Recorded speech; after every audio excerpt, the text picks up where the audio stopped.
Okay, cool, great. So why don't we do a roll call vote? So if there are more planning board members, say present when I call their names. Kurt Spring. Present. Eaching Scott. Present. Sally Dale. Present. And Diab Juries is present. We're missing Cheryl Wolf. We also have with us Nancy Polcari, our recording secretary, and Brian Scully, town planner. So we have a lot of minutes this evening to go through. So our order of business is some brief updates, going through some approval of minutes. We're going to discuss Springtown meeting articles. We will be opening up our hearing on 10 Converse Place, a very short one today. We'll have a much larger hearing next time we meet on the 18th, which is when I think it's planned to meet next. We will be discussing the RFP for development of affordable housing at the Washington Swanton Street site. We will be talking about how we're going to work on our North Main Street development public outreach plan. And then we will talk about our winter meeting schedule for the planning board. So why don't we jump into updates? Brian, anything exciting to tell us? You are muted. Hey there, I am. So most of the updates really that I have are really kind of somewhat related to the agenda items. So I don't really have anything outside or anything new to report that's outside of the current agenda. Also just kind of in light of the amount of minutes to approve. Okay, cool. I also have an update related to Washington Swanton, so I will leave it until then. Any other updates from any other board members? Sally, please. The update from the tree working group is that we are collectively working, primarily Reed and David Miller, Reed Pugh and David Miller, outlining a public forum that is about Winchester's trees, past, present, and future. And they hope to put that together for early February as part of a larger tree series to help educate Winchester residents and others with a stake in Winchester's trees about their importance. That's coming. Excellent. Thank you. I did want to say that there is one further update I forgot to mention. The board has reached out to a number of other boards to form the group. So we have a representative from the Housing Partnership Board, the Council on Aging, the Winchester Housing Authority, as well as Disability Action. And our representatives on that board are Eaching Scott and Sally Dale. And the plan there, it's now moving into planning the first and getting going. So that's exciting news. And I think at this point, we should go to approve minutes. Brian, if you would bring them up.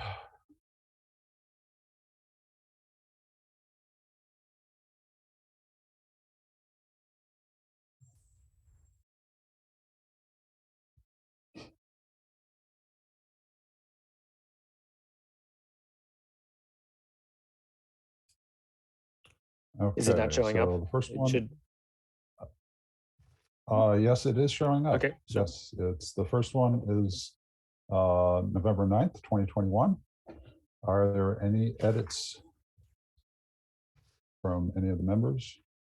I have one minor edit. Yep. Okay. On page one.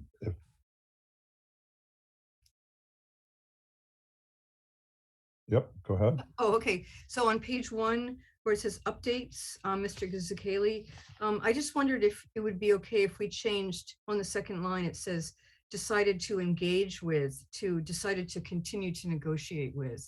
Brian, would that be okay if we reworded what you said? 'Cause it Yep, I sounds- think that's more accurate. So sure. Okay, that's great. And then I don't think, no, I didn't have any other edits. Okay, if you could pass one along to Nancy, that would be great. Motion to approve the planning board meeting minutes for Tuesday, November 9th, 2021. So moved.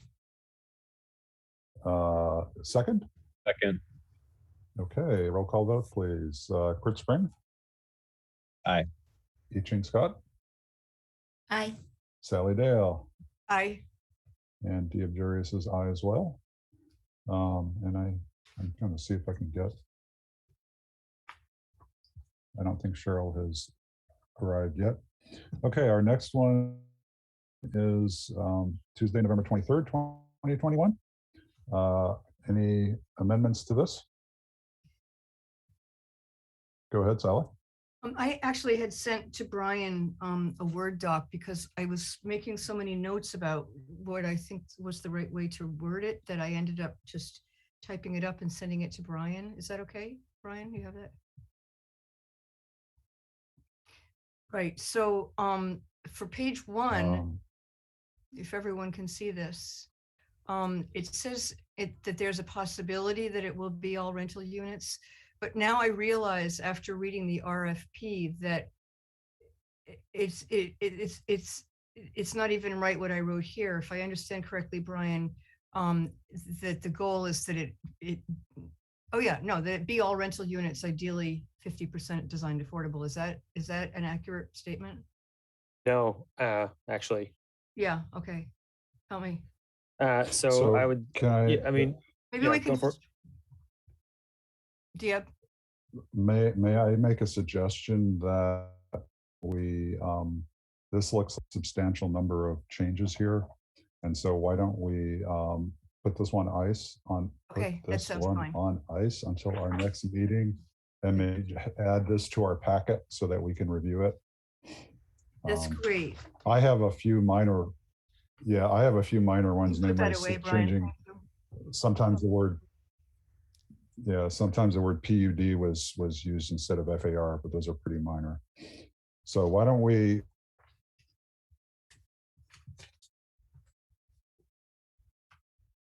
we're gonna shelf which is let's see, November 23rd. We're gonna show. isn't that the one we just discussed? Yeah, I'm sorry, you cut out. I thought you were. Yeah. So yeah, Diab, your audio it's cutting out. Yeah, here and there. So sometimes it's difficult. Okay. Yep. I will turn off my video. My apologies. Okay, so the next one, I believe, did we just do the 23rd? Correct. Yeah, so we need to move on to the next one, which I believe is the early December. November 30. November 30th, thank you. November 30.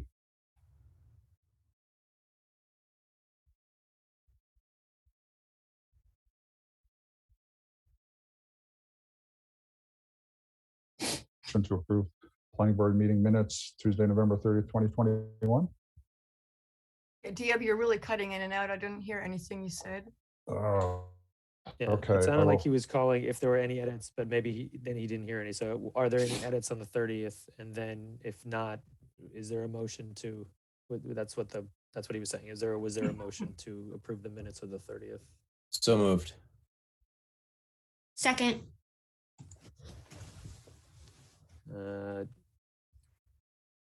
Diab looks like he's out. So Sally, you'll take over for the minute while his audio seems to be gone. Okay. So there was a motion and a second to approve. So then it was to all in favor for November 30th. So roll call, Kurt Aye. and I Ching Aye. and Diab, if you're there, can pipe in. He's coming now. Oh, good. There he is. So this roll call vote, Diab, to approve Tuesday, November 30th minutes. everyone here said aye. Except I I'm said s- now I I'm say s- I also, yeah, and Diab, yes. Okay, now I've just turned my mic on, so when I say something, you might hopefully hear me. So I've already done the roll call vote, Yep. Yeah. Tuesday, I just November need- 30th is approved. And it's And then I approved, yeah, just- actually. So we're now on to December 7th and here Okay. it is. Yep. Thank you. Mhm. Any amendments to November 7th? Nope. Okay, do I have a motion to approve the minutes for Tuesday, December 7th, 2021? So moved. Excellent. Is there a second? Second. Great. Roll call vote. Sally Dale, I, Eugene Scott, Aye. Kurt Spring, Aye. and Diab Jerry says aye. Excellent. And I guess we're still without Cheryl. Okay. Moving on to the next one, please, which is the 14th. Any amendments to the 14th? Do I have a motion to approve the minutes of Tuesday, December 14th, 2021? So moved. Is Second. excellent. Roll call vote. Eugene Scott, Aye. Kurt Spring, Aye. Sally Dale, I, and Diab Jerry says aye as well. I think we only have one more, or is that the one? That was it. It's one. To the next part of our agenda, which and it keeps telling me my internet. Springtown meeting Yep, go articles. ahead. Springtown meeting articles. So Brian, you had we had one comment about one of the suggested articles, and Brian, you had a document, I believe, with. I thought I saw a document in the packet which listed. Yeah, if you could. Yeah, so here I'll start in the packet. Yep.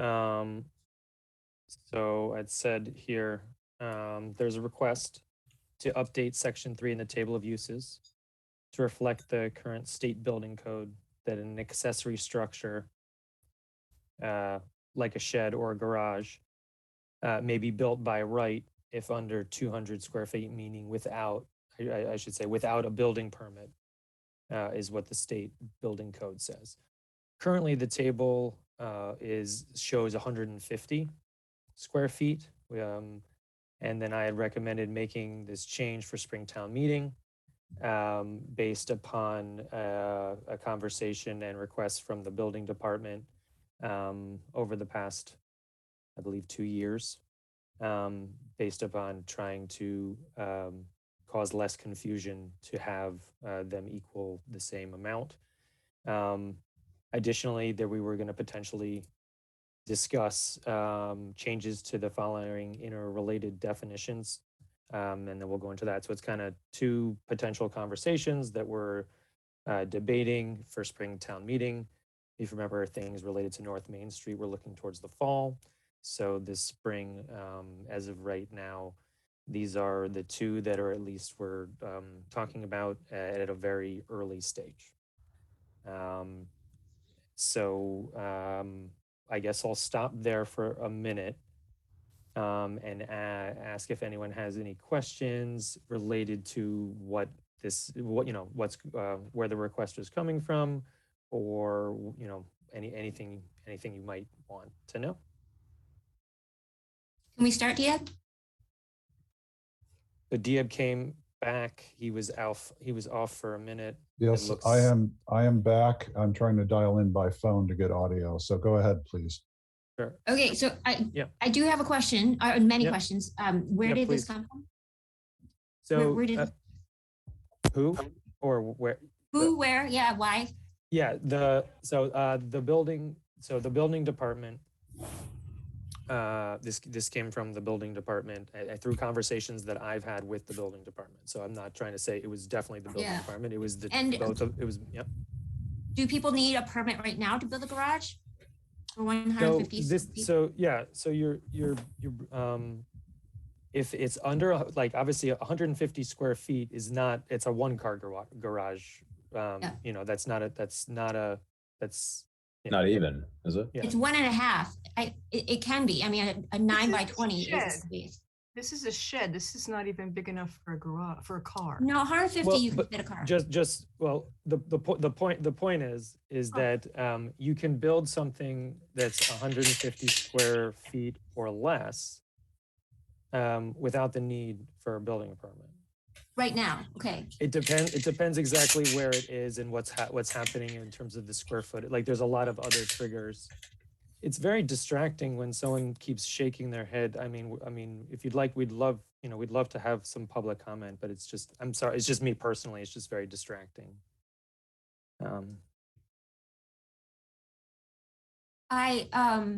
So I can see the timing of this might be a little bit off because we're going to be talking about ADUs, and I think that these sheds will come into play, these existing structures, and 150. I always understood that it was 150, and the 200 is a state sort of idea, right, of what can be built without permit. Well, it's just we can always be more stringent. So it's not like whatever the state says we can do whatever we want. Right now, a lot of the sheds that are 150 square feet, the biggest thing about Winchester when compared to other communities, and we can go, I can tell you what Belmont does and Lexington does and Concord does. We don't distinguish between what a garage is and what a shed is. It's all an accessory building. So, yeah. Not true. So, I'm sorry? That's not true. Well, actually, if I could intercept here, am I audible? Yes, we can Yes. hear you, Deanne. Yeah, I would first like to have the board have a discussion, and then we'll invite comments from the audience, please. I mean, Well, thank you. I mean, certainly if I mean, it just so happens that Mr. Feigenbaum is on the Zoning Board of Appeals and is very intimately involved in the zoning bylaw.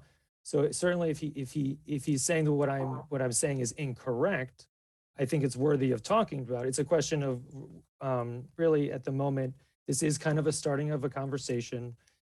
So it's perfectly fine to have one. I just want to know what's going on. But certainly, shaking things at the screen, that's not going to work. I think we should have a conversation, and all of us, and not just the board. But this is very early on. But certainly, if I'm saying something wrong, I would like to know that. So that's me. And what is the confusion that the building department is having with the discrepancy here?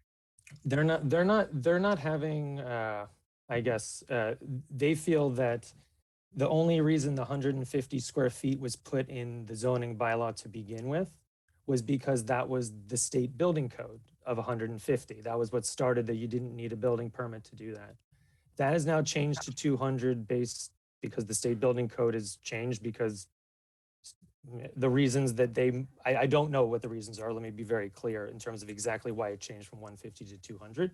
But if I had to guess, I would say that they would say something like this is a natural progression of cars getting bigger and more equipment and snow blowers and recreation equipment, like they're probably something like this. So just things are naturally getting bigger. That is, again, I don't know why the Massachusetts State Building Code decided to change it.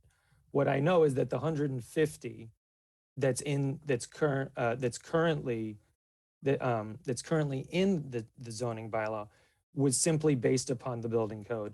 And now where you have the state building code saying 200 is a minimum, 200 is that you don't need a building permit, there's like a potential confusion or discrepancy between residents wanting to do like, oh, well, the state building code says 200, so I can't do this. So it's like making it more in line. That's the whole encompassing idea of what this potential change is about. So more questions, please. Sally. So I read David's email with interest and appreciated him just making the distinction for all of us about the independence of our dimensional requirements and from the state of Massachusetts. And I infer from your memo, David, that you are in favor of keeping it at the smaller dimension just so that we don't have are lots all over town populated with overly large accessory structures.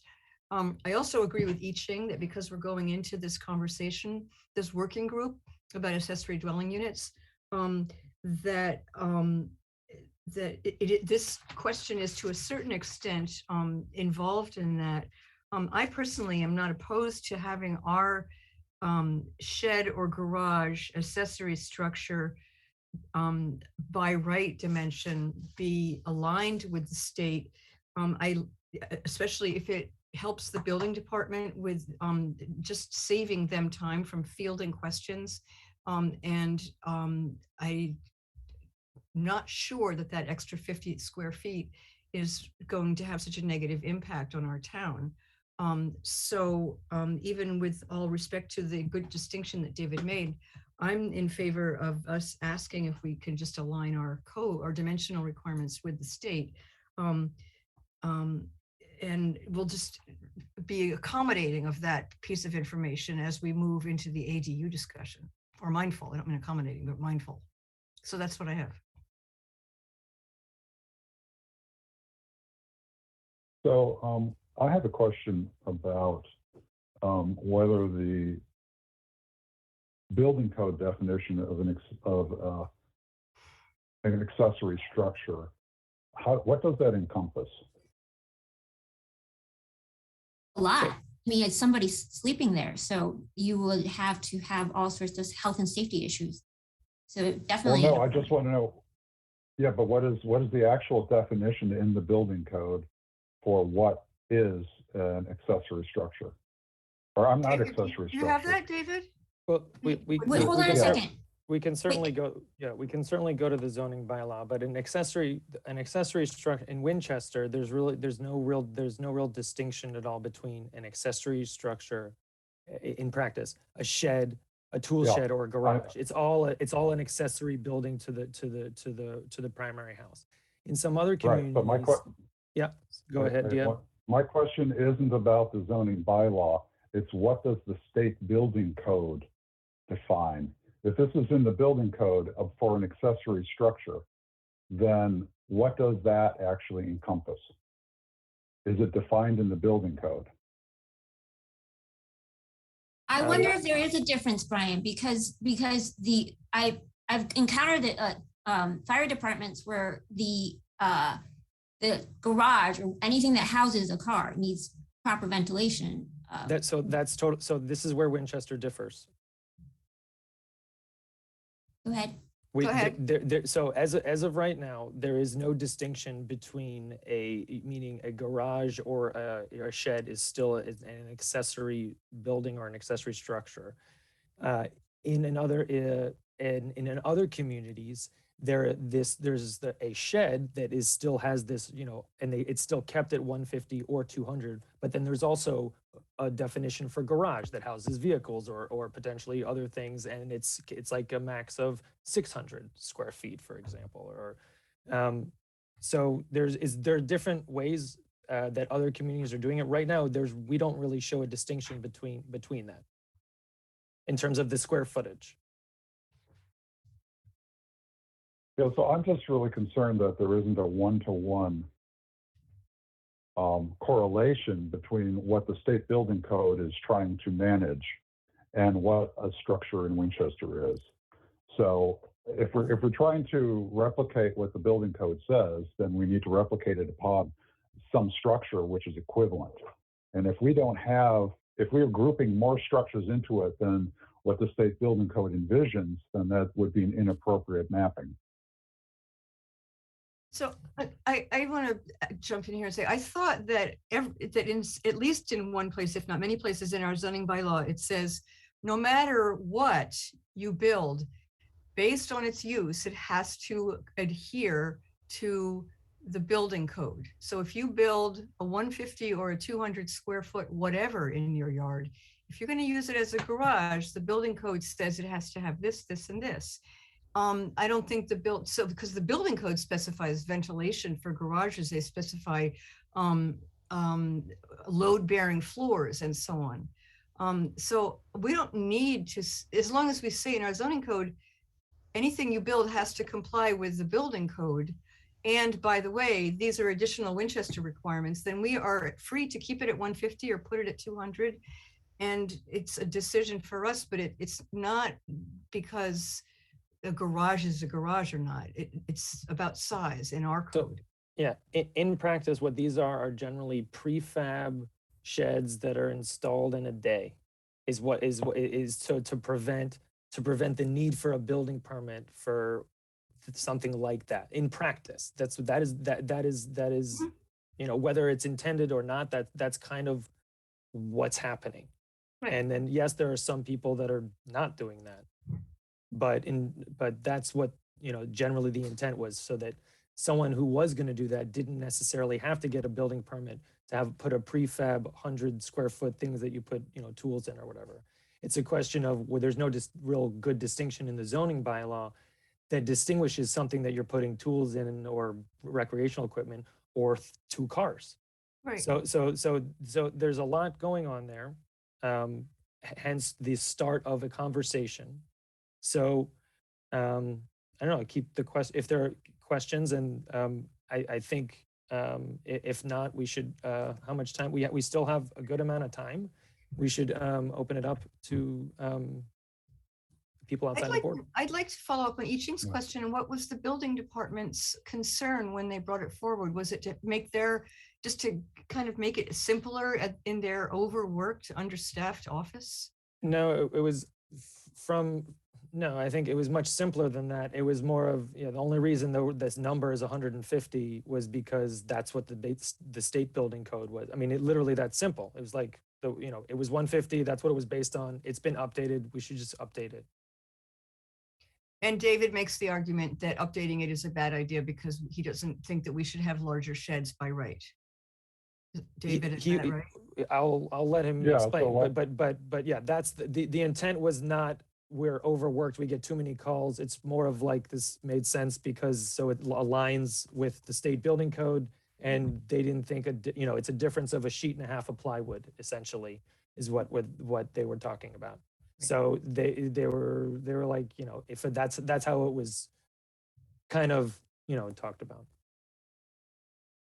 So I think that it is a good time now to bring in, I mean, David, you've been spoken about in the third person. So why don't, if you'd like to reiterate what you sent to the board in written form. I also have it, if you would like me to put it up. Yeah, okay. There are lots of things to say.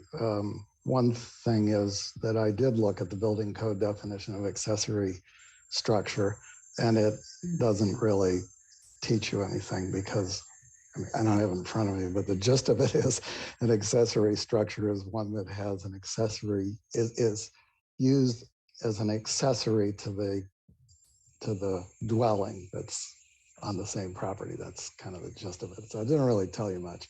I don't think there's a definite, I can't remember, but I don't think there's a definition of accessory structure in the Winchester zoning bylaw, but Brian would probably know. And it's okay with me if you nod yes or no. And but more to the point, and here's where I was coming from. When you look at the building code is all about what you can build without a permit. And the state has its own reasons for raising, who knows what the reason was. I can imagine that they got a lot of pressure from people who said, we want to build 200 square foot accessory structures, not 150, and they gave in. But we don't know. And then if you look at the Winchester zoning bylaw, it's rather specific actually in terms of the permitted of right uses. You look at the use table, and Brian cited the line item that relates, that he felt related. And that line item is very specific. It says greenhouses, tool sheds, and I don't have it in front of me again, but it's similar accessory structures. Or accessory structure not in excess of, yes. So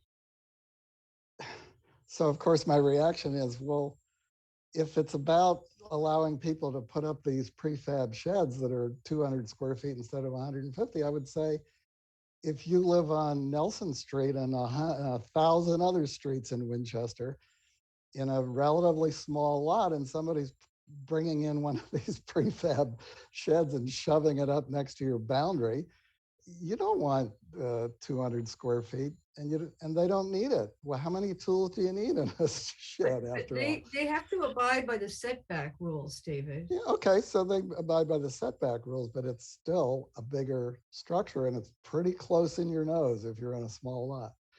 And we should be respectful of that. The other thing is that you're talking about more impervious area being added to a lot with no review whatsoever. And if you get, and you'll get hundreds of these around the town, and it's going to make a difference. There's no control over the water that runs off the additional impervious area. And there's really, I guess when I look at it and hear about it, I'm thinking, well, there's no purpose for this. The town does fine the way it is. If you make it larger, it's just, people are all going to build bigger tool sheds or greenhouses, and I don't see the purpose. So you know, it's up to you guys. It's really up to the town meeting, and it's up to you guys to, I think, propose reasonable, logical, sensible changes at the town meeting. And I'm just saying this ain't one of them. And one more comment is there is a difference between garages and tool sheds in the table of use. It's very clear. Garages are dealt with in a different line. And so they're not the same. I'm not saying you can't deal with them. You can deal with any of this. You can deal with the ADU question if you want to, I suppose, some way in the use table, or lots of other ways in the zoning bylaw. All I'm saying is this particular suggestion doesn't make a lot of sense to me. I don't see the purpose of it. I can definitely see downsides to the town. And I don't think it's credible or useful for the planning board to go to the town meeting and suggest this. I think you should concentrate your effort on the big issues, and maybe this comes in, you know, to Yi Ching's point, maybe this comes in as part of that, but I just would duck this and go on to the next topic. I just wanted to make one other comment, and I don't want to say anything in substance, but it relates to these other definitions that Brian listed in his paragraph. And I'll just say that they are a problem. And they are confusing, and they have problems with them, and they need some work. But I'll add to that it's the kind of work that it needs to be done really carefully, because you can easily muck it up even worse. And those definitions have so much impact on all of the zoning bylaw. Brian would nod his head and say yes. And so I would just hope that great care can be taken, but I really think they definitely need work. It just needs a long discussion to get it right, and to really to do it in a way that helps the town. I'm done blathering. Okay. Thank you for letting me talk. Well, thank you for your comments. So I think the key points I get that I think we can look, other than aesthetics of the size of the structure nearby, we can look at impervious areas. That's an important point. I think even with an owner can build up to a certain point. So I don't know that, so for instance, they can't cover more than some percentage of their lot in any case. The other question, so we would have to see, I don't know what other sort of changes to the lot can already be done without a permit, which would also increase the impervious area. So if someone wants to put pavers down and create a patio, that also, I think, would not require a permit. Correct me if I'm wrong, Brian. My knowledge of these things can be fuzzy. And then the question of how many more projects will we see if we were to raise the size? I guess the question would be, is there any way of the building department telling us whether they've had people come in wanting to put in larger sheds, learning that they would require a permit, and then turning away and saying, no, I don't want to go through that trouble? And I have no idea if that is a question the building department can answer. So just to get some, see if there's any numbers we can put down to quantify that concern. So, Well, I don't think that's probably not the operative question. I think the question would most likely be how many times someone might come in and say whatever the max is, and then I'll go, right under that. That's probably more like what somebody would do. They wouldn't do the opposite.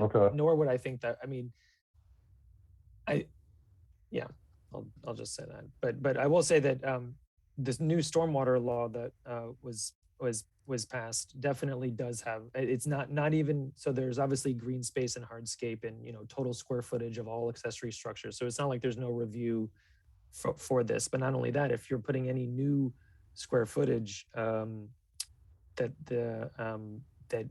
it's actually less than 200, I believe, you still have to infiltrate it anyway. Brian, if you want to, Brian Manter's assistant town engineer, could you explain a little bit of that? Because I think that's actually very important here. Yes, if there's like a threshold for offsetting runoff due to impervious surface, and that threshold's an increase of 500 square feet. So if someone were to come in and say, I want to add an addition or a garage that's 499 square feet, then there's nothing that we can tell them to offset that runoff. However, if they decide to do something at 500 or greater, then they have to offset that increased amount of runoff back to the original impervious area coverage. So is it to say, Brian Manter, that if you do anything to add more than 500, or is it to say that if you do anything to bring it up to more than 500, you would have to get a permit? Well, it's part of the building permit process. So if you were to come in with an application and you want to add a structure or whatever you're doing. You want to expand your driveway or expand your patio.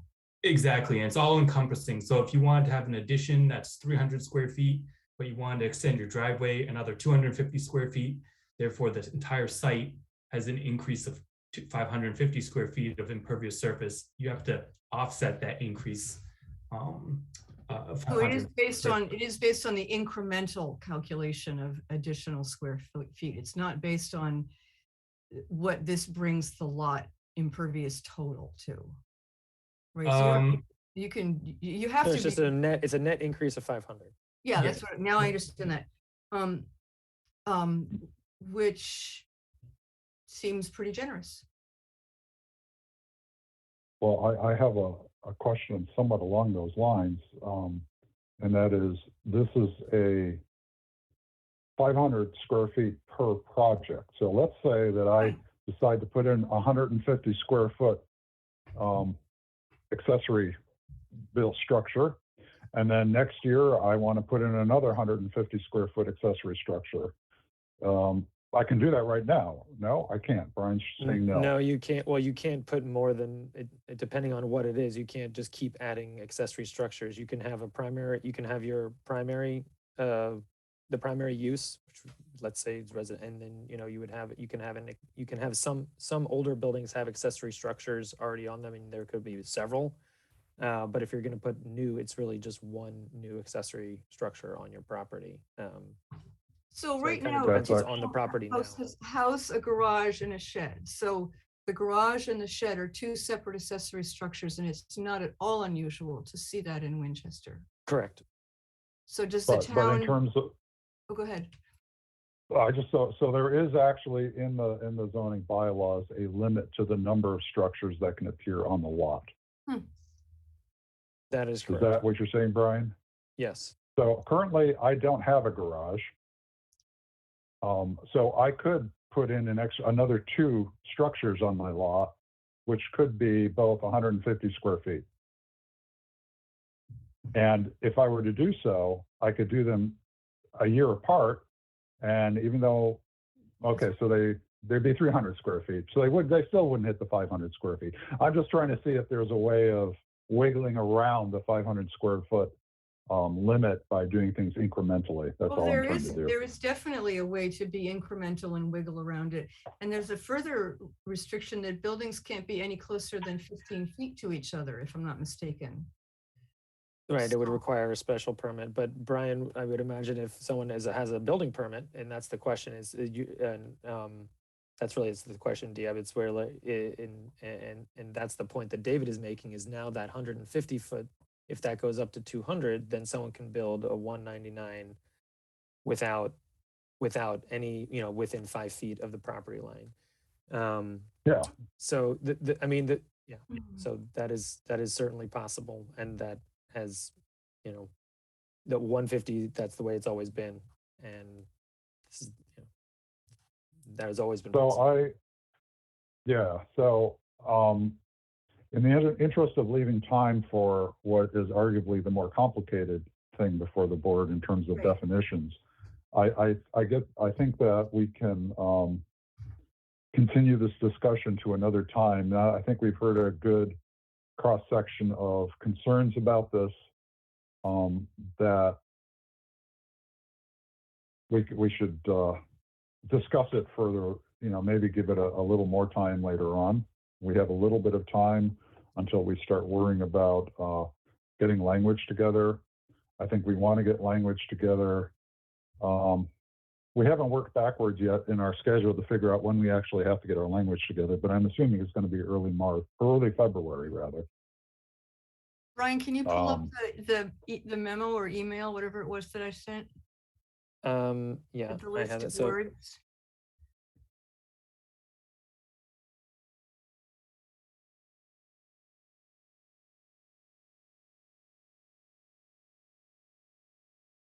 I think it was an email.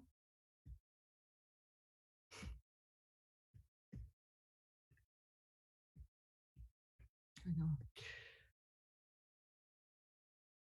not that one, sorry. I do have it though. I have it as a for tonight's the- discussion, Springtown meeting, correct? Yep. Right. All right. So when I Ching and I did that deep dive on coming up with the definition for half story, part of the research I did, if you can scroll up, Brian, related to that exercise is Sally, Good. are you moving on to the next topic already? well, yeah, because you were saying we were going to table the other one to leave time for this, and frankly, Yes, I know. it rolls but that I- into this. I understand, but I actually, in between then, I actually wanted to ask Brian if he could confirm when we needed to get language Mhm. by. Right. It was a scheduling question. Before we move on to this one, So yeah, so for Springtown meeting, yeah, it's we need to be we would need to be fully set, by first week of March, okay, so or we're going to aim for, yeah, if not very close to that, yeah. so final language will be first week of March. And so that means is that prior to vetting by a town councilor or after vetting? I would that would not, the hope that would be the maybe the 10th time that they would have looked at it by then. Certainly that Okay, would not be the so- first time they looked in March. So I think that any of these, we bring legal counsel in early. So it would be like around this time, like now that I would have a meeting, something Okay. like that. Okay, But it's a question of of what we really kind of plan on doing, if anything, right? right. Okay, so that was my scheduling question. So if we need to have final language by beginning of March, then this board has to really have firm language by the beginning of February. So we have a couple meetings to go over the details. And so now, Sally, please go So ahead. now going back to my memo, because what I had identified was such an unwieldy long list. If you scroll up, it starts where it says the initial partial list, and it goes down through one, two, three, four, like five, six groupings of definitions, 7 or 8. I'm sorry, I probably should have numbered them. And I realize it looks like a lot, and it's because it's a spider web of relationships and interdependencies, which David was referring to somewhat in his comments. And we could probably, I think this is a worst case scenario, and we could probably pare this back and find a way to maybe limit this list. That would be a thing we could do. But if you scroll down to the very bottom, or maybe it was at the top, Brian, I think I made the comment that this is probably too much to take on in time for April 22 Springtown meeting. And it's a long enough list that we would want to bring in outside expertise. That's just an observation. I don't know if it's true. So the challenge would be, if we want to do any redefinition proposals to Springtown meeting, we have to shorten this list, focus on the meaningful ones, and come up with some language within the next 2 weeks, I guess. Or no, that's not true. Well, early February, 3 weeks, Yeah. 4 weeks. So, but shortening the list would be a good start. That's all I have. Yeah, so this is one of the reasons why I think the half story didn't touch these, because they are such a tangled mess.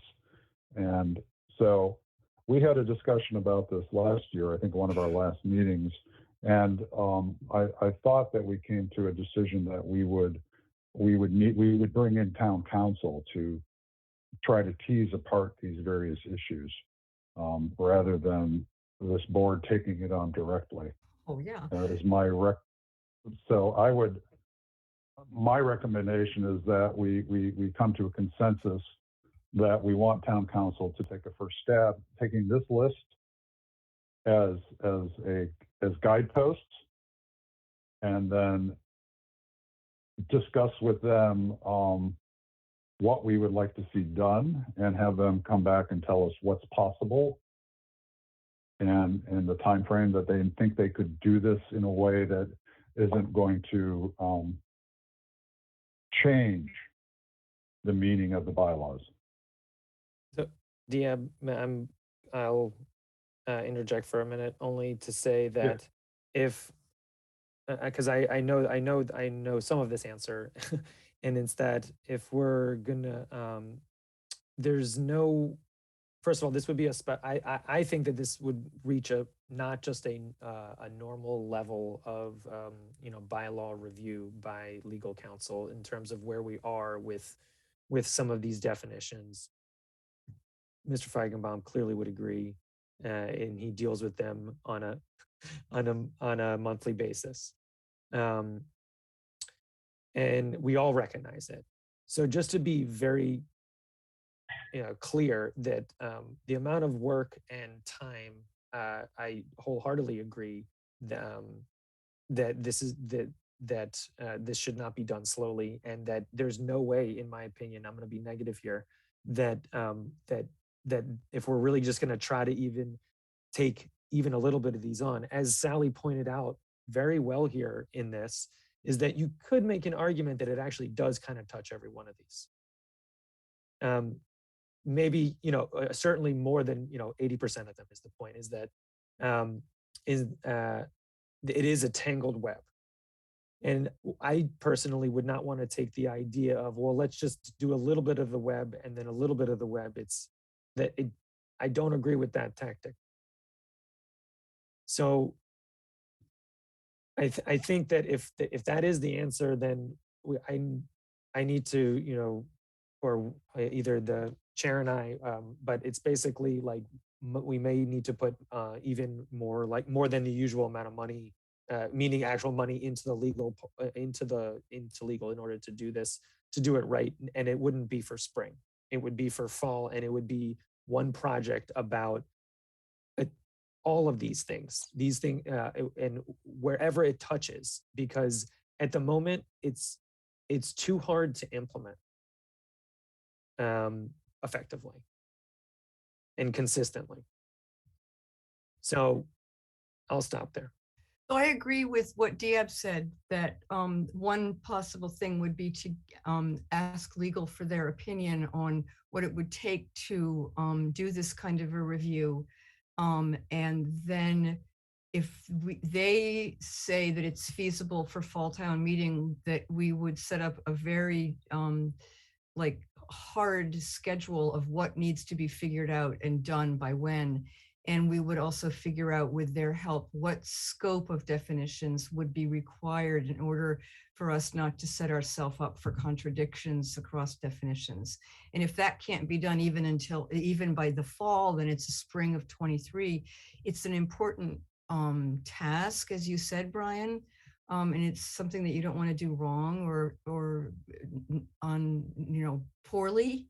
So I definitely recommend that we ask legal to weigh in on the question and give us their advice on how to proceed. That's what I have. I'll certainly do that. If they say that they think that they can do it for fall town meeting, I would question that. And I would question how we would be able to. These are a lot of changes all at once. Isn't this called something? It's called codification or something. There's a word for this. This would not be a codification. This would be this would, in my mind, be more of a reconciling than anything else. So a codification is nothing changed here, but these are more than just whatever, like you said in your memo. They're all interrelated to the point where it's problematic and inconsistencies. There are inconsistencies because of it. So I think that's my point, is that I will certainly, I'm just being very frank here, I will ask legal counsel, and if they like, oh yeah, we can do this. I think politically, it will not be able to just change all these and just do this. These need to be done in a different way. And also, it's all happening in the context of us also talking about proposing new zoning regulations for North Main Street. And all of a sudden, there's just giant things on the table at once. I want to make a note of the time. We have about 5 minutes left in this discussion. I think, if I can read my agenda correctly. Can I read my agenda correctly? Yes, I can. I Ching or Kurt, I see Cheryl, you have joined us. You want to say hi, Cheryl? So we can officially invite you or recognize you. Hi, Cheryl. Sorry. I Ching, Cheryl, Kurt, do you have anything you want to add to this discussion?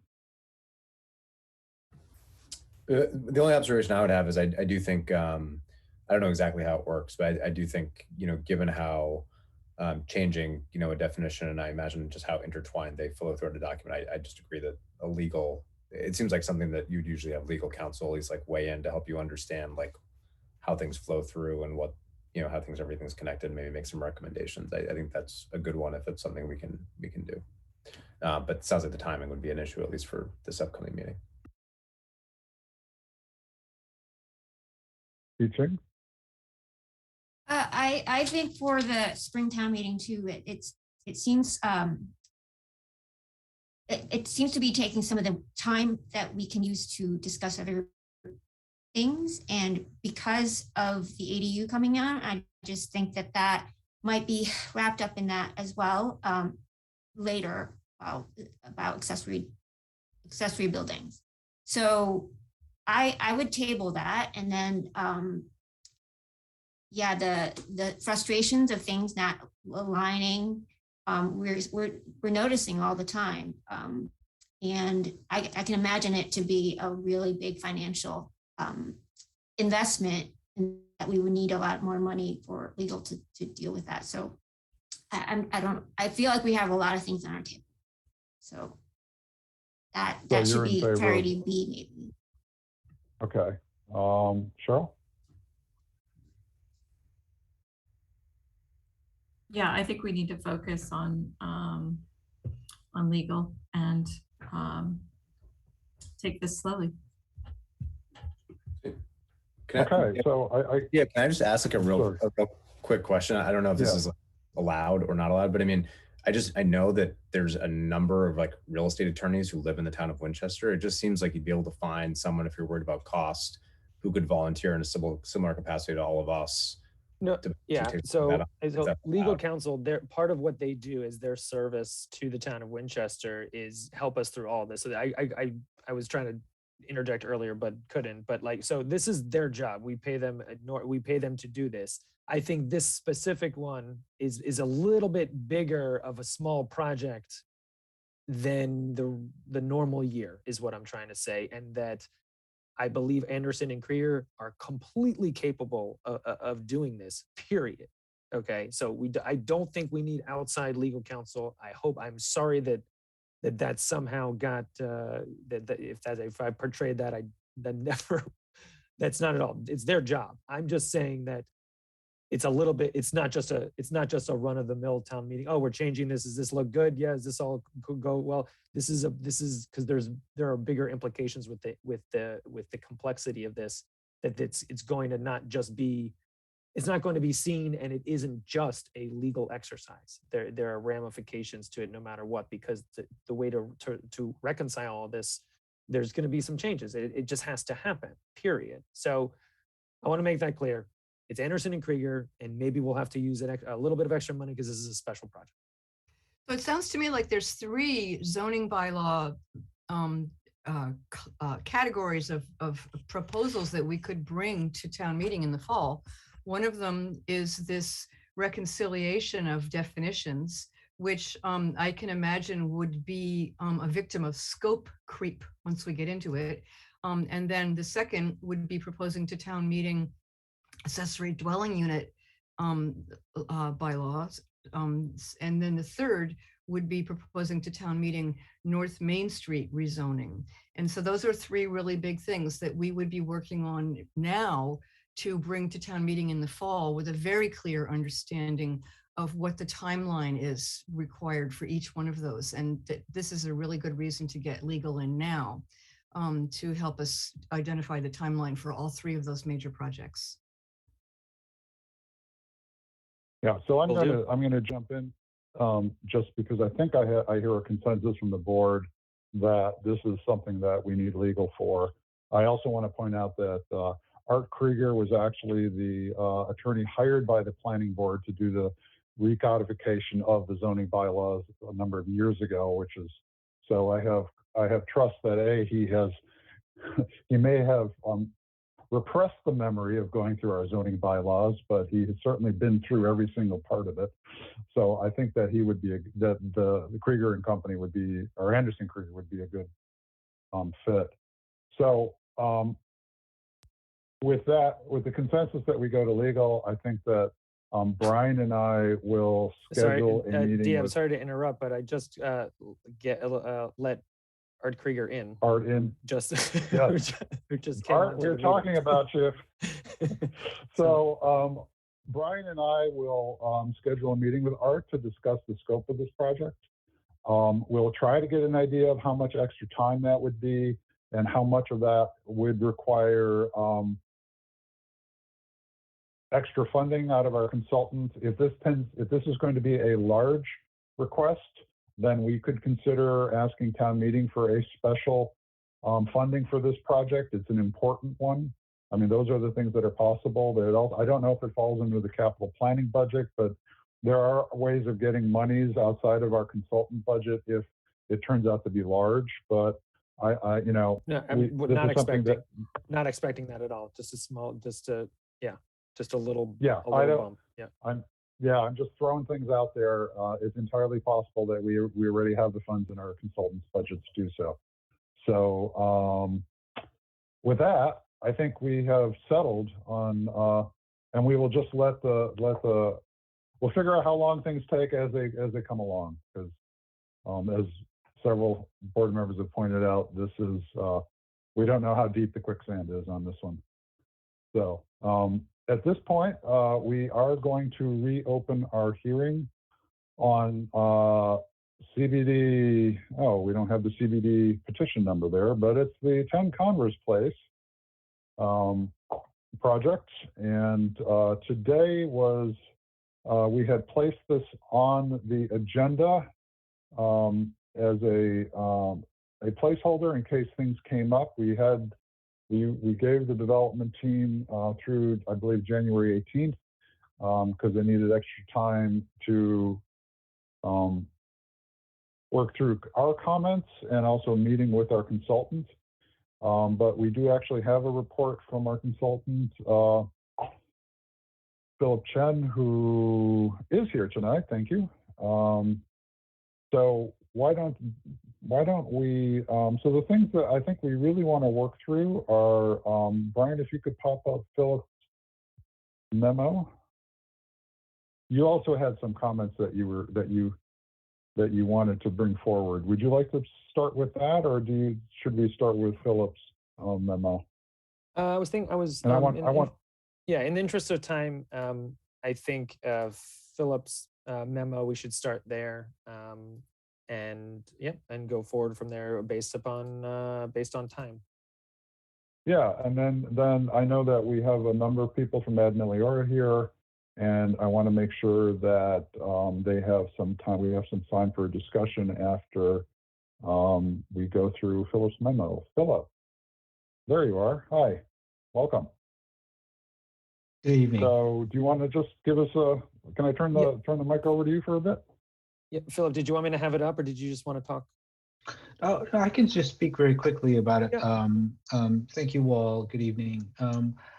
In my memo, I just wanted to summarize some of the conversations that have been done to date, but also then the meeting that we had at the architect's office with Mr. Gillespie right before the break, and basically pass on what I thought were the planning board's chief concerns. And I listed those in the memo. There are really four things. Number one is to activate Mount Vernon and the waterfront. We talked about the location of the residential lobby being important for it to be on Mount Vernon to really activate that street, as well as to integrate the residential units with the town, the village. I passed on the desire to really develop each of the four elevations, each of the four sides of the building, to have their own unique characters, and all be developed to the same degree.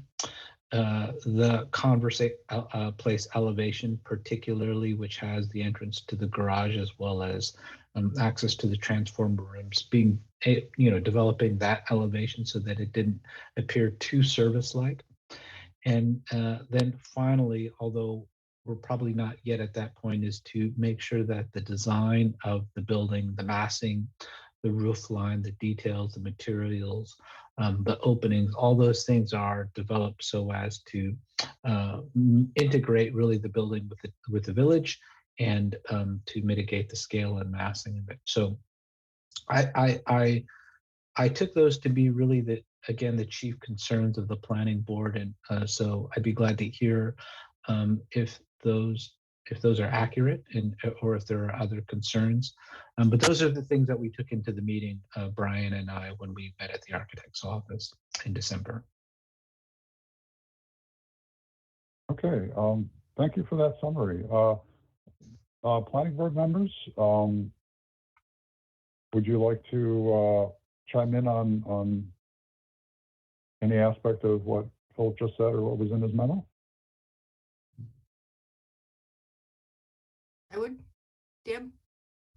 Yes, please go ahead. My hand is up.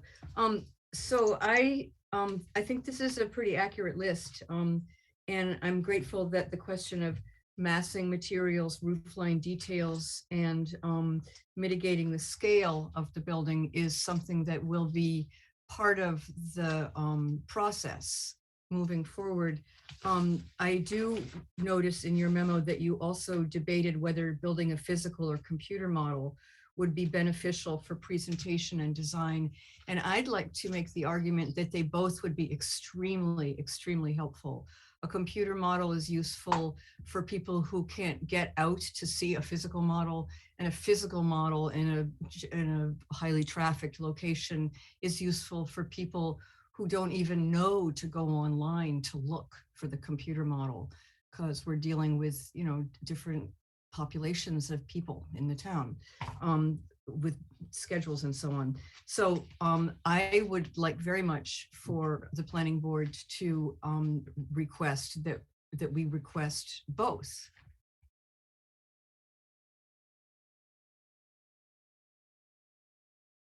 Okay. May I just kind of add to my commentary about the meeting? Yes, we did talk about that particularly. My sense of it was that a digital model is very helpful during the development of the design. And because you can iterate things very quickly, you can look at different options and things like that. And a physical model may be more useful once the design is more established, more fixed, and because or changing less. So that was a little bit of our discussion. We also talked about the ability for a digital model to be developed if this is the preference, to look like a physical model. And I gave an example of that.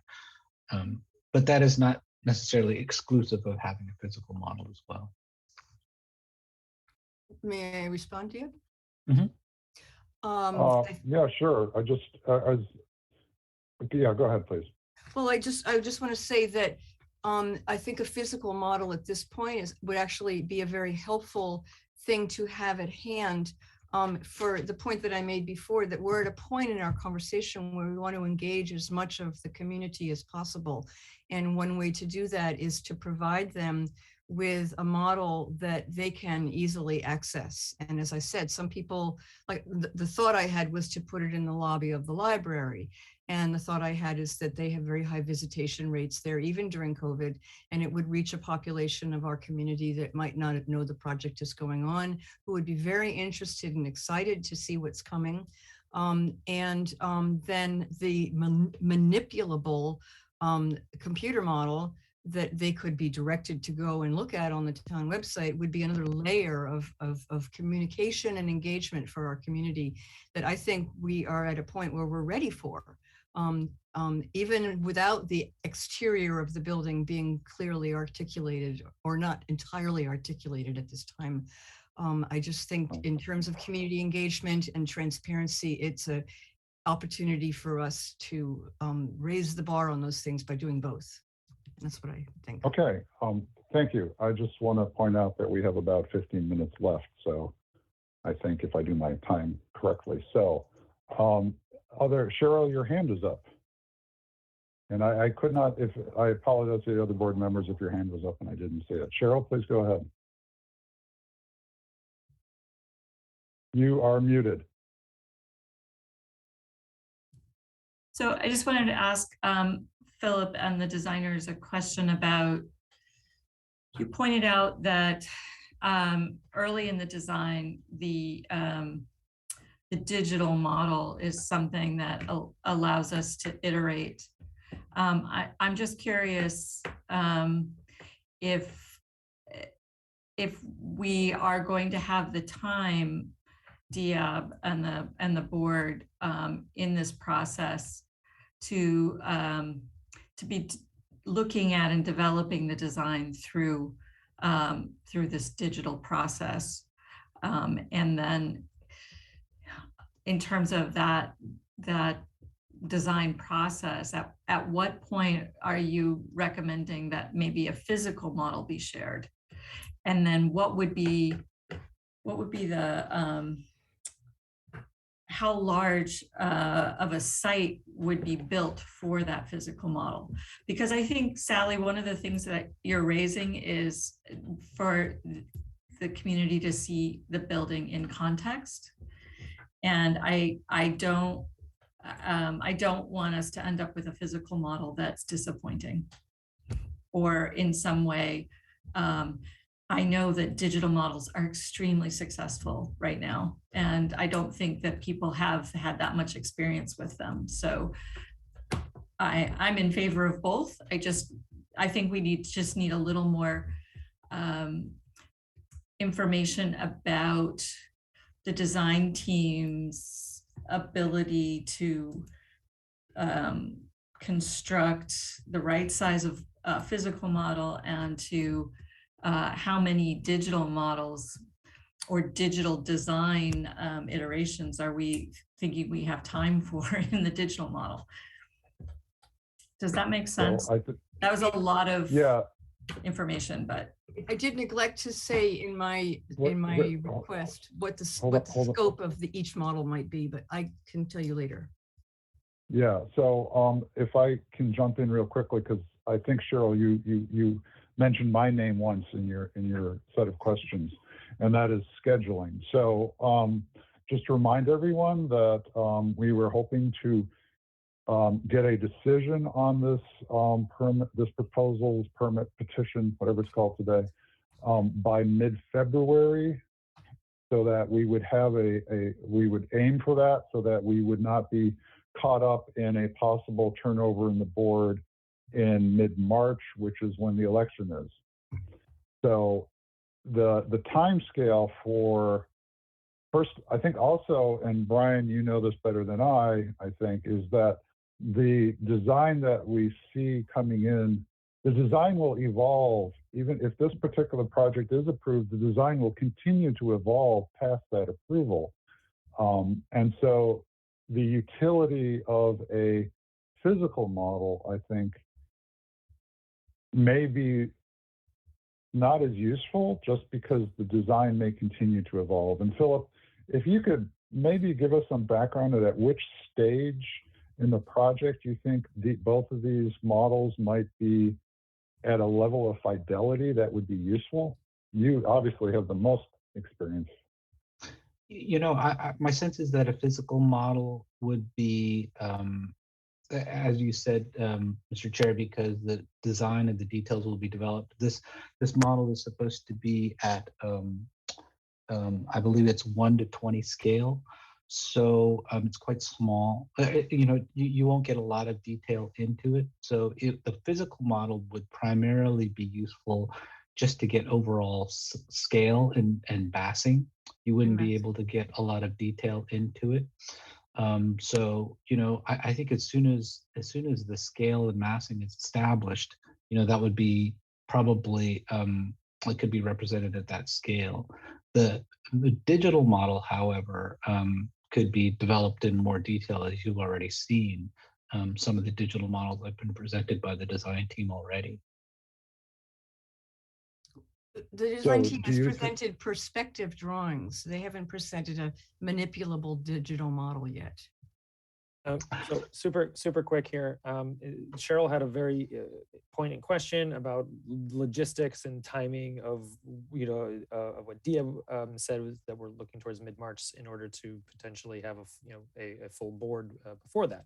So I think it might make sense to hear from David DeBenken just what is the time, what is the time table that you see, one for a physical model, and if you have anything else to, that you'd like to say. So you're muted. Yep. So I don't know off the top of my head the current timing for our model maker. We would send this out to a professional model maker to build the entire site and then build the insert for the building. Mike and Dylan may be able to jump in if he recalls last time we checked on this, a while back. I'm guessing it was a month and a half out, at least, if not 2 months, for them to supply us just with the base model.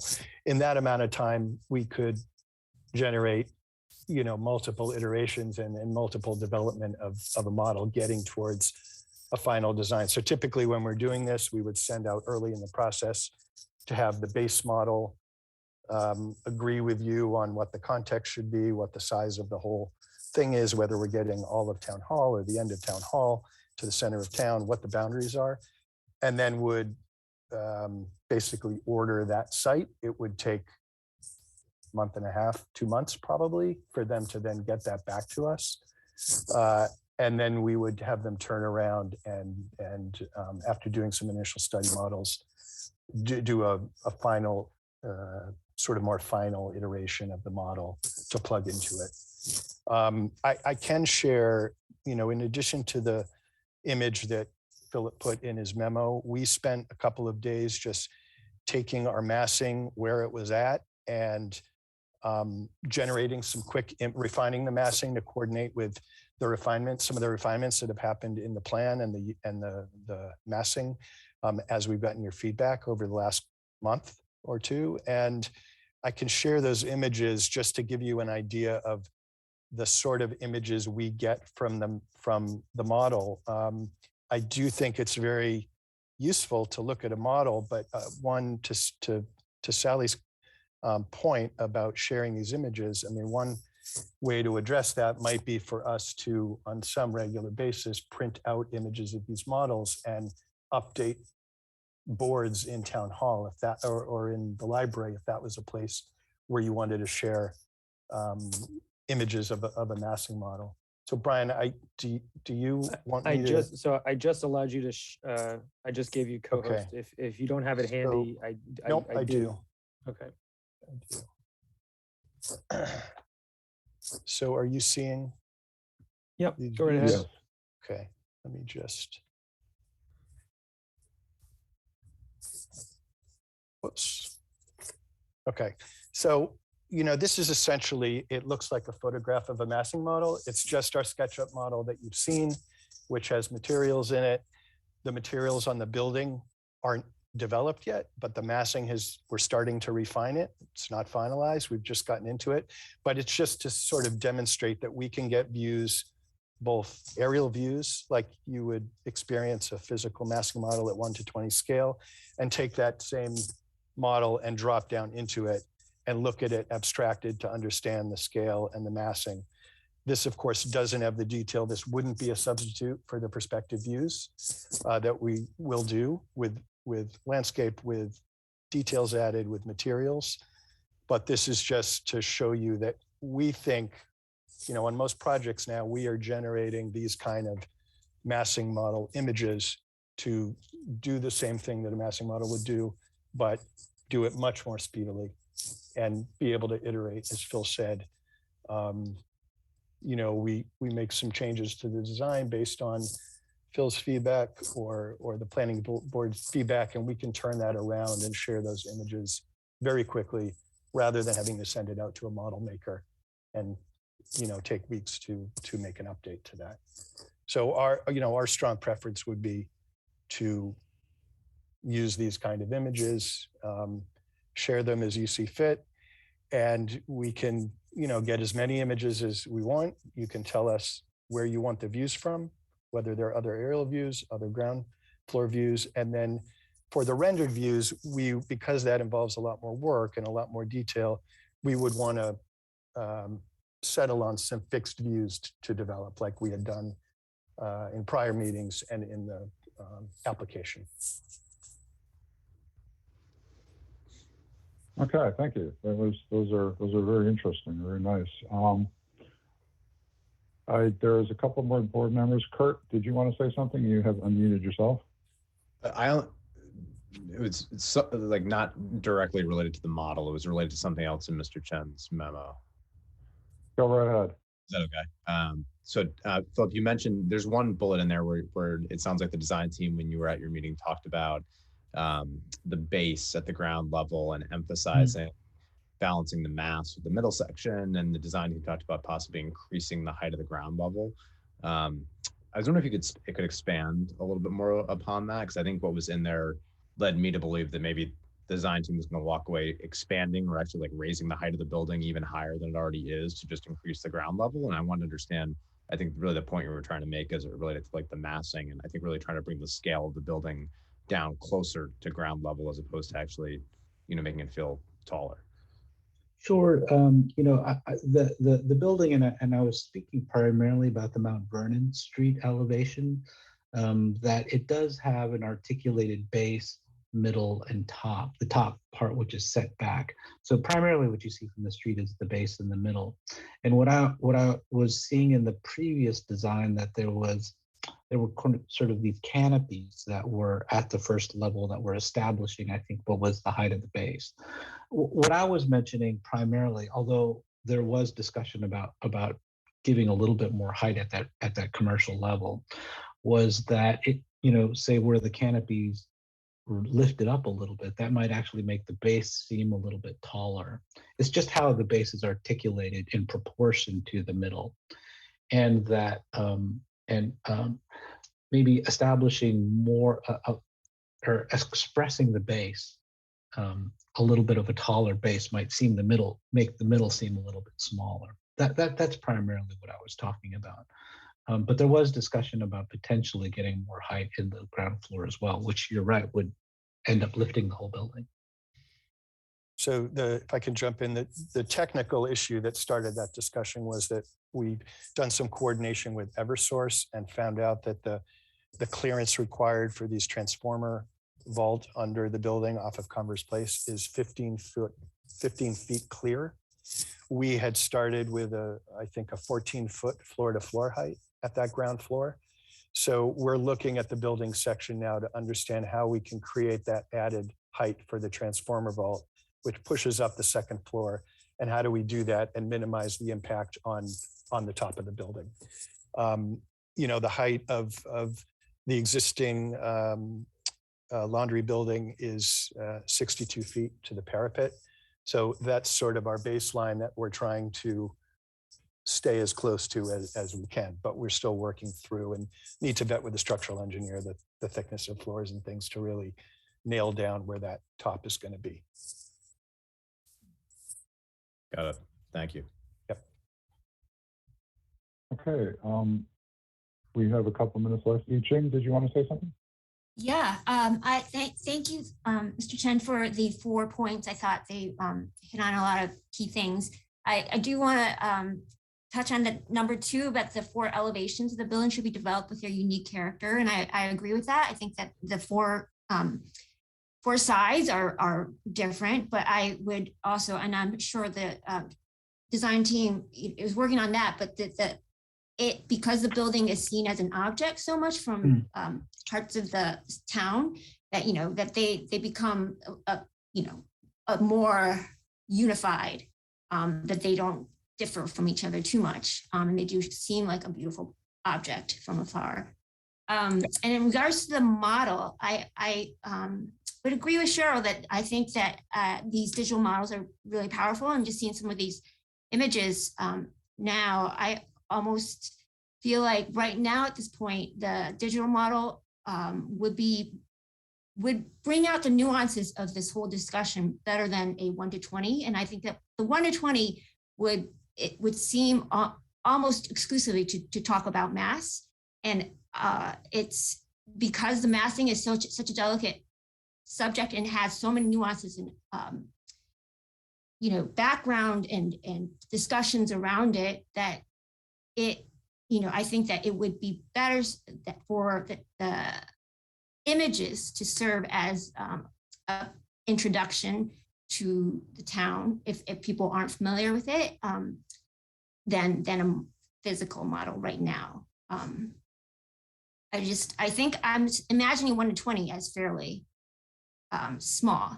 So, you could only see it from an aerial point of view, whereas, in these digital models, you can do fly through, and you talked about manipulation of it. I think that could be a really powerful thing too, with fly throughs, and even if it's touch screenable, like people can scroll through it and understand it from a digital way.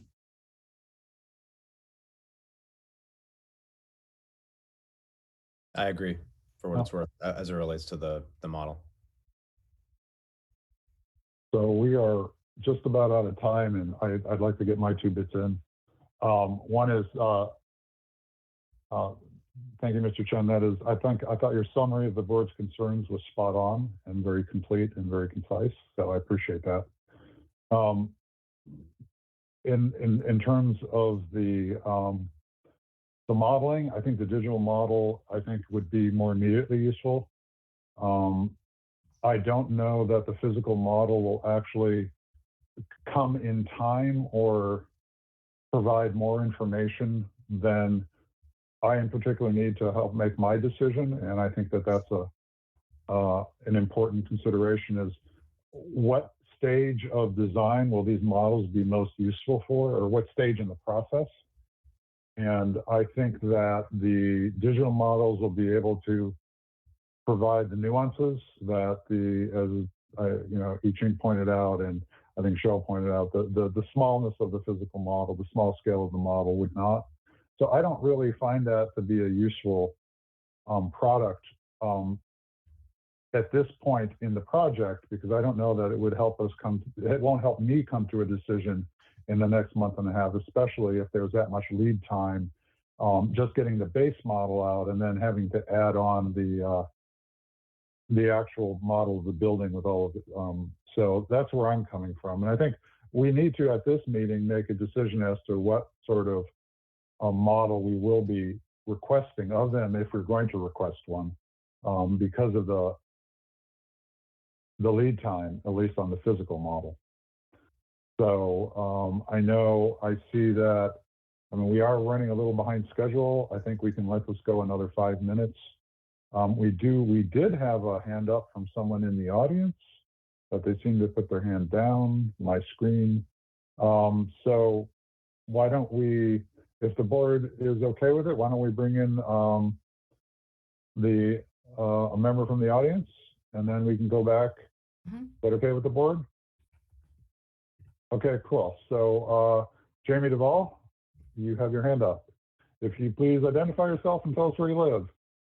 Thank you so much. This is great. I haven't spoken since the October public hearing when the public was invited to speak. Yeah, my name's Jamie Duvall. I live at 7 Dix Terrace. I'm sort of unprepared to say anything because I didn't think I'd get to speak. But I agree with Sally that both models are critical. And I feel like this is such an important site in the town that having a model where one can actually lower oneself to street view, look at it from bird's eye view, think about sun shadows is really, really important. And I do think a physical model is more accessible to the general public. And I guess my question is, if we only have a digital model at this time, will we be able to manipulate it so that we can see what it looks like from the Rotary or from the other side of the library or from right in front of the building, how that feels? And will we be able to see sun shadows and that sort of thing? I think all of these things are just really important. And also one point that I Ching said was that, well, the massing model, the physical model is more about the mass. And I think for a lot of us, the size and the mass is what worries us more than the details. And just the honesty of a physical model is wonderful, but the digital models seem to be showing the mass quite accurately, perhaps. And I'm just curious, can we manipulate? Can I go in and manipulate, zoom in and out like I would with the physical model on the digital model? Because I am not familiar with it. Thank you very much. Okay, thank you for that comment. Can we just go directly to David Tomakin? Is that something you can answer? Or? Sure. I mean, I think there's a bunch of things we can do based on what you want from us. So doing a walkthrough, if you said start at the Rotary, walk around the entire block around the pond and look at the video, we could do sort of a fly through that looks at that. We can also export the model, I think, as Cheryl or I Ching may have mentioned, as an object. And I think it's just a question of whether that's to the board or that's to the general public, but that can be, you can go in on an app and sort of drag your finger around and rotate it and look at it if that's something you're interested in that we could look into doing. I mean, there are other things that we haven't done, but lots of people are doing, putting on VR glasses and standing at a spot and looking at the building. So there are lots of things. Some of those involve much more time to deal with. Thank you. What about a sun study? Shadows? Jamie, excuse me. We have run out of time. I think. Thank you. I think that we will pursue as accessible a model, as a digital model as we can. And for those who won't have the technology to manipulate it, I think what we'll do is we'll come up with, if the board decides to go with the digital model, a path through which the video could be made so that those who can't manipulate the digital model directly will at least get a good idea of what's happening. So I think that at this point, we need to come to a decision what the board wants to do in terms of a model, so that there is time to go forward. And I have no idea what that means in terms of the cadence of model for the digital model. So why don't we start with talking about the physical model? And if I could just get a brief show of hands of those who think that a physical model is something we should pursue, that would go quickly. Before we do that, can I just respond to some of what David Tabenkin showed us before we do that? If you can do it inside of 45 seconds, please. First of all, I want to thank David for the really excellent images that you put up on your screen and shared with us. Oh gosh, I'm really sorry. Because they were very illustrative and very helpful. And I think that I heard some really helpful suggestions coming out of Haseen that would address a lot of the concerns that I put on the table about inclusiveness and public engagement and transparency. You suggested at one point, even just putting updated graphics on easels in the lobby of the library. You suggested having the tool that you do put a link to for anybody in town to go into and look at, that it would in fact be manipulable with the fly through, but it certainly would give people as many possible views of the site as possible. And I do agree, I think it was Cheryl that said that, or maybe with Jamie, that the building amassing as it appears in your virtual models is very helpful to see. And I also heard what you said about what did you say, a 6-week lead time on a physical model? And I also heard what I Ching said about the scale, that by my calculation, if you did a site that included the entire mill pond and its historic structures around it at 1 in 20, it would be like a 5-foot square model. And it would be, so that's interesting for the amount of time and effort involved. And considering how, I personally found your other images to be impressive and helpful, maybe a physical model is something that we would need farther down the road. And certainly I can imagine that the development team would want one at the time that the building comes close to being on the market. But that's their decision. In terms of us evaluating the proposal, I think if we can have sort of the broadest flexibility and array of digital modeling and posters or links for the public, as much public interface as we can get, maybe the physical thing isn't as necessary. That's what I'm asking. Okay. Great. I think that is what I would like the board to come to a decision on right now. Is, does the board feel that a physical model is required at this time? We don't have to vote on this, just to show a consensus is good enough. I personally don't think it would be useful at this time. I don't think it would be useful. Okay. I don't either. I don't think the timing is right either. Sure. Okay. Yep. I would agree. Okay. Yep. So I think we're at a consensus that digital is the way to go. The question is, we have about 5 to 6 weeks before we hopefully come to a decision. When would we like a decent digital model to come out? I think that I know that we have a big discussion slated for 2 weeks from now. Does the board want to request a digital model for a first cut, if possible, in 2 weeks? Is that something the board is willing to go with? And then I'll ask David whether it's even possible. I think we got to turn it over to the design team. Yeah, think about if that's reasonable.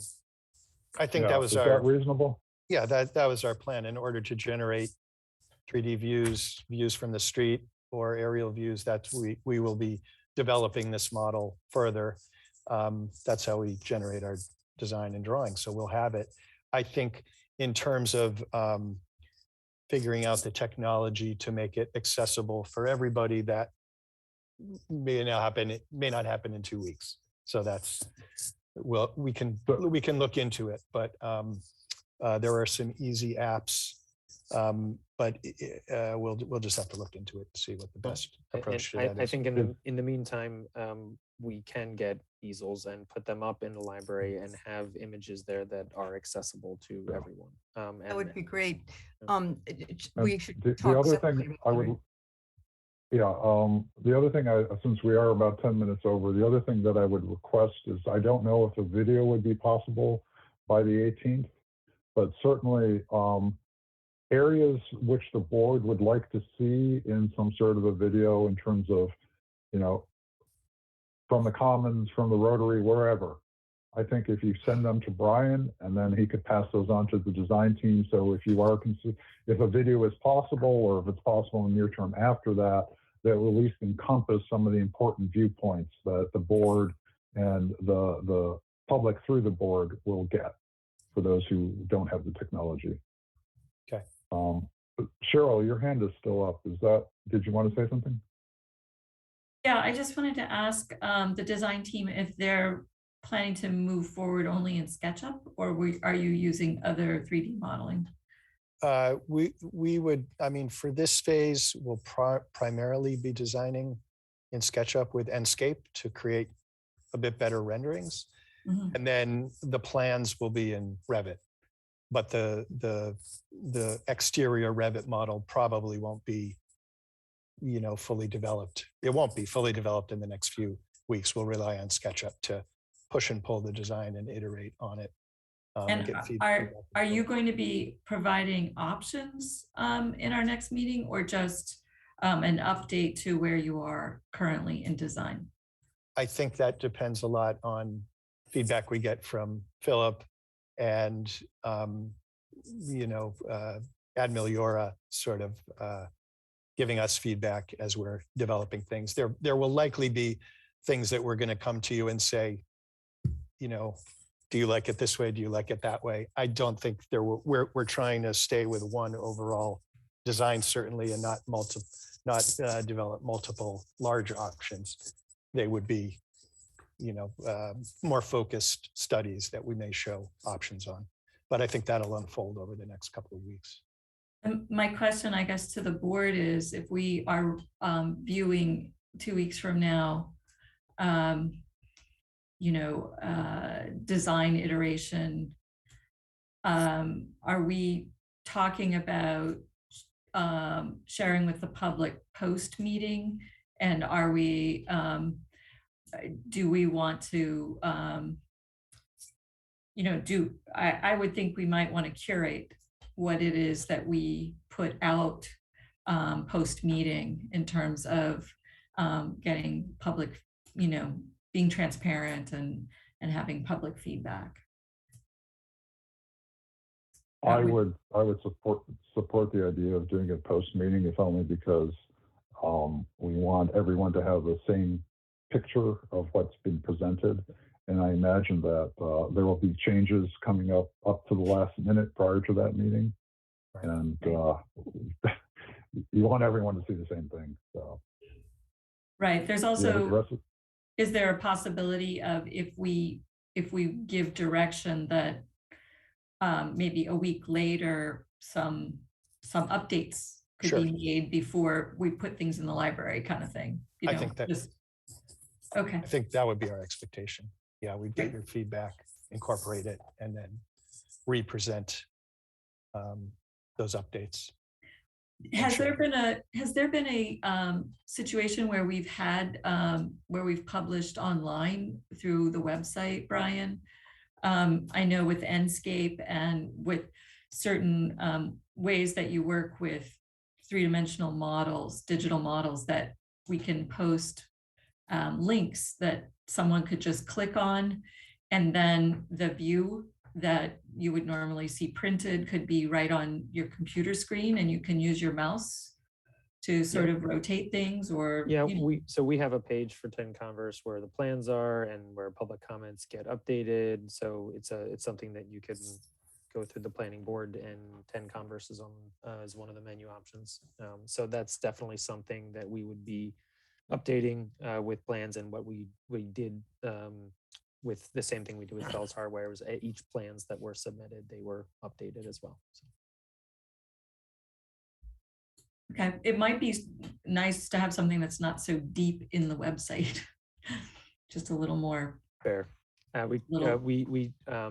We did actually at the time also put it on the carousel, but the carousel with like the front page of the rotating spotlight, I believe, is it's going away. So I will figure something out about getting that more on the forefront of the page. Yeah, I think what I'm hearing is it needs to feel public. And a lot of times if you have to go, more than 3 clicks into a website, you lose people, it's just not. Well, we will. We'll see what we can do on that. I think we are limited by 80s technology or whatever it is that runs the website. I think there's a hamster in there somewhere. At this point, I think we need to end this hearing. But before we do so, we need to continue this hearing until time certain. And I believe that our original plan was to have it on January the 18th, which is 2 weeks hence.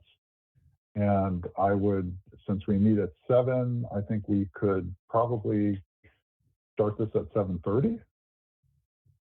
Brian, did we already have an agenda laid out where we had specific times on that? Give me a second. I don't think we did. In terms of times, we had 10 Converse Place for an hour. Actually, no, we had it at 7:45 for an hour. Okay, we could do it at 7:4. I think we probably need to give it more than an hour next time, since we've already taken up much more than 25 minutes on just this today. So, but in any case, I think why don't we move it to 7:30 on January the 18th? And, someone should make that motion and we can move forward. Yeah, if someone would make the motion that we continue the hearing on 10 Converse Place to time certain of January 18th, 2022 at 7:30 p.m. So moved. Second. Second, okay, roll call vote. Kurt Spring. Aye. Cheryl Wolf. Aye. Sally Dale. Aye. Eeching Scott. Aye. And Deidre says aye too. Thank you all very much. Appreciate everyone for showing up. Thank you, Philip, Jen. Thank you to everyone at Edna Leora. There are so many of you, I can't say all of your names. And we will see you all in a couple of weeks. Great.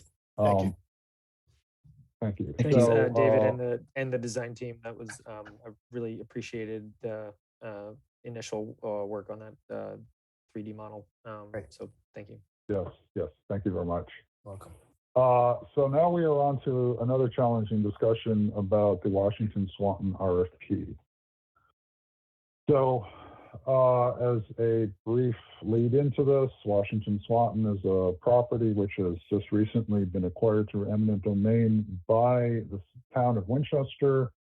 The town was given the select board was given the authority to pursue this for affordable housing purposes, with the requirement that all of the units on that site be able to be counted towards the town's subsidized housing inventory. The town paid about $5.3 million for the site. In order for all units to be on the SHI, it essentially has to be a rental. All of them have to be rental. And so the town has a draft RFP that's been circulated to get requests for proposals for purchase and construction of affordable units on the site. And we have been requested to give our input by this coming Thursday. That's where we come in this evening. Now, if the board is open to it, I can give a very brief summary of the discussion that the Housing Partnership Board had in one of their last meetings last year, where We went over it we spent quite a bit of time going over it, and I think I can boil that down in a couple of minutes if you're open for that right now, or do you want to just dive right into the RFP? I think the I'd like to hear Okay. up from the housing partnership. Yeah, very, very, very quickly. Sorry, I think that is I would totally agree. I would love to hear what happened at that meeting. Very quickly on timing in terms of what the select board has requested of the planning board. So the planning board, Diab as chair of the planning board, as well as the chair of the housing partnership board, the chair of the finance committee, and design review, are going to the select board meeting on Monday the 10th to present the comments of each of their respective boards. So that's what's happening in terms of why we're here. About this agenda item, Diab's going to go on the 10th, and then on the 12th, on Wednesday, is a public session that's open to everybody, not a select board meeting. It's a public it's a public feedback session for anyone in the public to make comments about the RFP. So sorry to interrupt you. I just wanted to get that out there in terms of why we're here for the 10th. And then also to tell everybody else who's listening and otherwise that on the 12th, there's this public information session about it. Diab, can you tell us what happened at the housing partnership? And let me find the email that told me to go to the select board meeting. That came out yesterday, something from Beth. Okay, I guess I did not see that. Okay, so back to what the Housing Partnership Board said. Let me go back to my page. So Housing Partnership Board was extremely concerned of the economic viability of this development, in particular because of the requirement that all of the units be SHI listable. I just as a quick comparison, we can look at the River Street development whose land cost was similar, and they are currently putting in 140 some units on that land. All of the designs that people have thought about for the Washington Swanton area have been many fewer units, around 60 units. So there's a lot of concern about whether anyone would be able to afford to build on this lot and give back the town its $5.3 million. So quite a bit of time was spent on discussing the economic feasibility. It was pointed out that in some of the in the evaluation criteria that there was no middle ground between giving the town all of its money back and being highly advantageous, and if you didn't give the town all of its money back, you were immediately in the lower ranking of that. So there was concern that this would lead to skewed proposals. There was concern about, again, all about the pricing. There was concern about the desire to put commercial space on the lot because this could take away from residential units, which could make it more affordable. There was concern about whether there were different ways of getting the town revenue rather than simply just a purchase price, but some sort of a long-term payment option, which would make it simpler because, as pointed out, that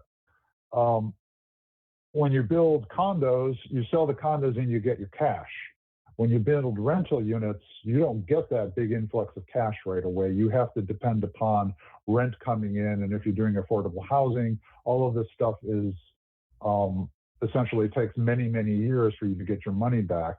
So the ability of the developer to pay the town back in a short time period is diminished if you're going with full rental. So more exploration, and actually one of the suggestions was that the town consult with someone with a background in this sort of development to understand the feasibility, what could be built there, and how it could be funded, and what sort of ways of getting revenue back to the town would be.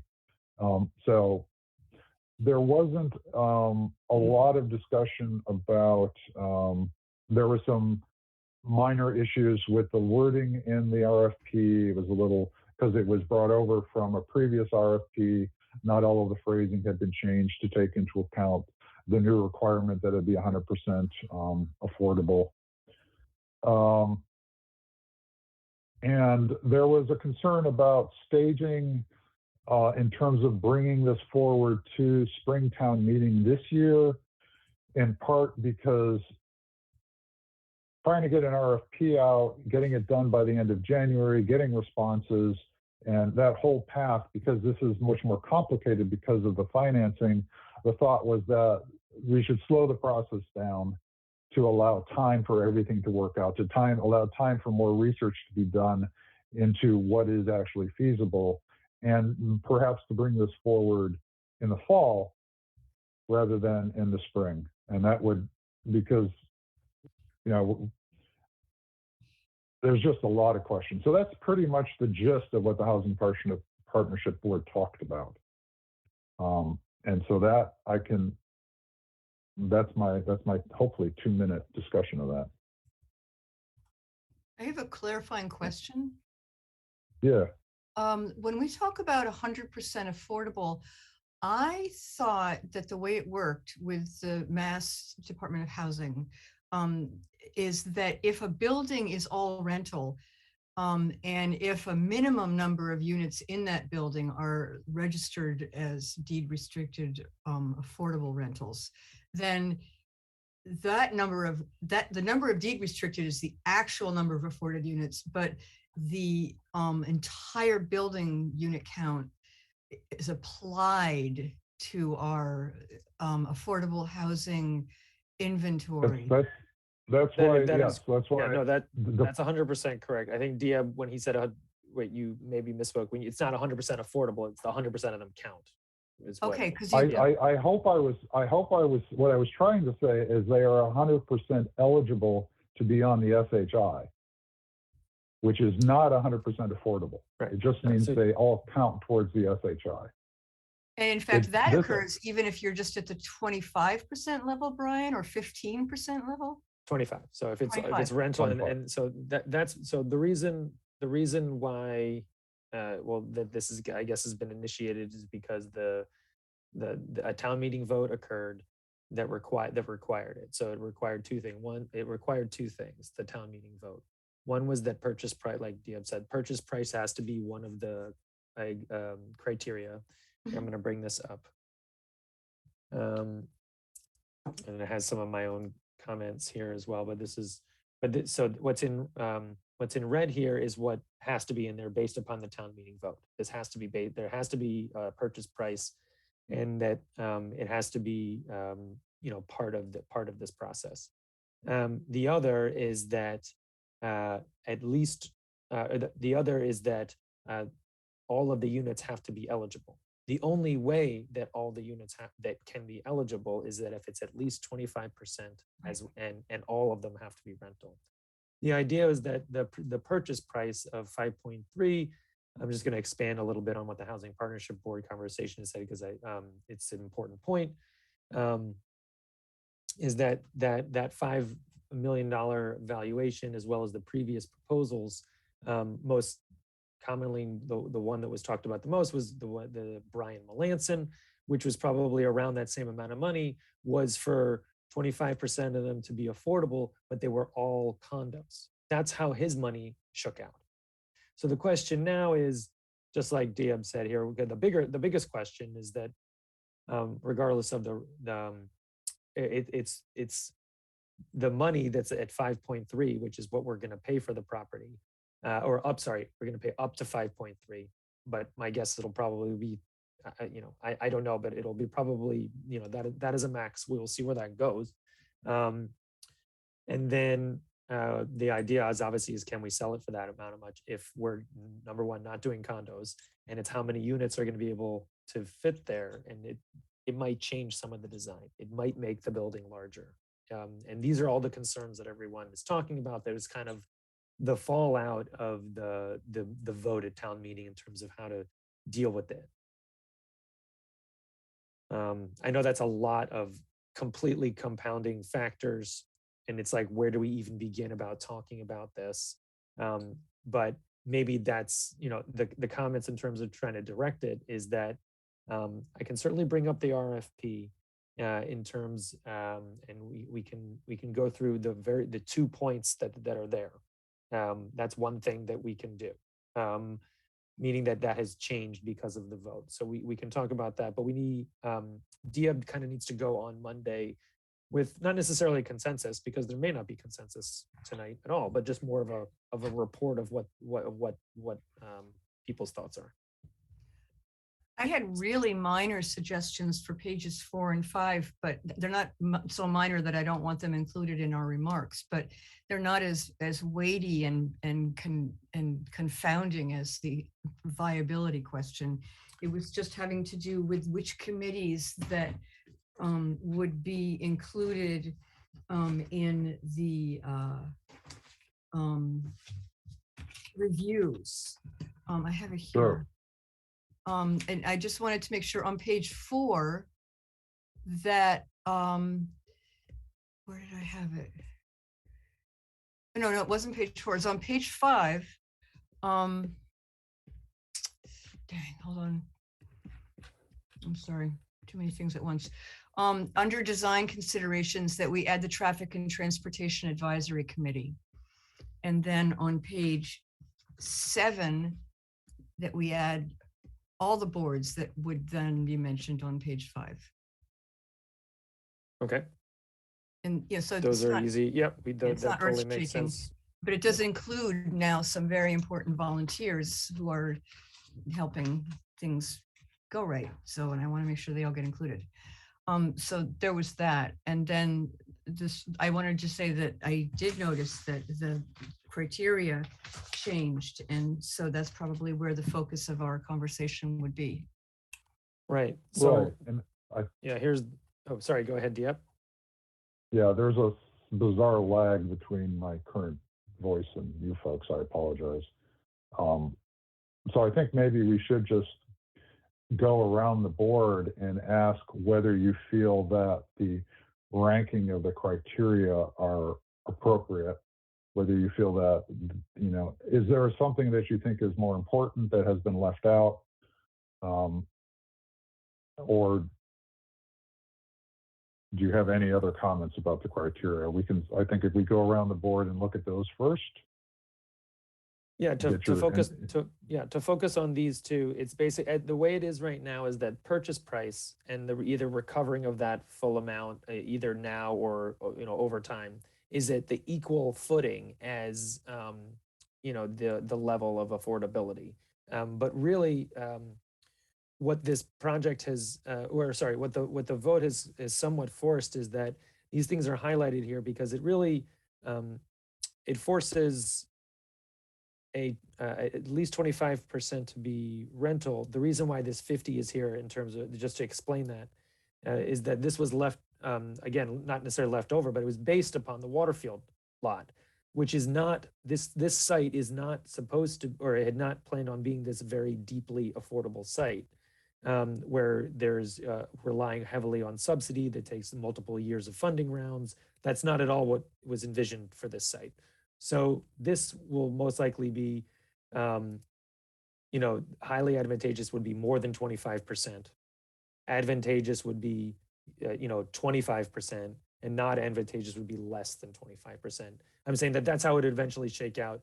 50%, then the money really is not even close. It's going to, so I think at some level, that would be my recommendation to change these categories that are highlighted here to exceeds 25%. Advantageous would be at 25, and not advantageous would be less than 25, and it wouldn't even be. It's actually a benchmark criteria. If it's not at least 25, we obviously can't accept it. So it's not that it would be not advantageous, wouldn't be able to accept it, but that these two categories should be exceeds 25 and is at 25. That would be my recommendation here. So Brian, is there any reason why we can't just say 25% for not advantageous, 30% for advantageous, and over 30 for highly advantageous? I just think it's 'Cause unrealistic. Otherwise, you think over 30 is too real, is not realistic? To be clear, I don't know. I'll be to be very honest. But for all the points that you would for the same points simply related to price for that the Housing Partnership Board was raising, the idea of even going from 25% to 30% seems it seems really difficult. I would need to study that more before I would recommend that, because I don't know It just seems that we're throwing away a whole, like, just as the way the evaluation criteria number one essentially throws out a level by putting 25% as advantageous. That's the base level. They have to do that. So it doesn't provide them with an advantage to go with 25%. No, I think realistically, there's going to be two types of developers here, is what you think. Someone who can give a decent amount of money and then, or, give more purchase price and have less affordable. But I don't see somebody offering that much more affordability. I just don't. Period. Just unless they're going to offer us, $2.5 million for the site. I don't know if anyone else has any more thoughts or experience. But a lot of this is the price. It's centered on the price is the problem, or it's a problem. The Housing Partnership hit it on the head. What was their major point, Dia? Was that talking about viability, or what were they what were they talking about? It was all about whether you could create, whether anyone would take on this project given the finances. It was essentially all about economic viability. So I didn't even realize this. I'm sorry. I see the chair of the Housing Partnership Board here as well. I was looking at the shared screen, but I guess if there are any questions for him, he is here as well. Again, I think at the very minimum, that's the recommendation I would still make at the moment. Simply trying to deal without having going through some type of a feasibility study. The idea apparently at the moment is that there won't be a feasibility study done. The RFP could be issued, and then we're letting the developers kind of determine what they can do. That's how an RFP works, is you let, so that seems to be the tactic, rather than having a feasibility first. It's more of, well, let's just see what actually comes in. And if everything is horrible, we don't have to take, it's not like the town has to do this. So, we're not going to take a bad deal. Just, we're not going to, so. But the town will be sitting on a $5.2 some million bill. Right. That they are paying off. So there is it might take more than one RFP, and the hope is that it doesn't. The hope is that we can come up with a development project that works that's healthy for the site, and that, realistically, it's probably going to more be like we recover our money, but maybe over time. I don't know what it's going to look like, because a deal no one knows what the deal is going to look like. So I support your recommendation of changing the percentage of affordable units. I would also, as you pointed out, the economic fees, or the return to the town of its money is at the same level as affordability. And I would prefer that the affordability, the weighting of the affordability criteria would be higher than that of return to the town on its money. Because I don't see how we're going to get anything that's highly advantageous on number one, just because of the finances.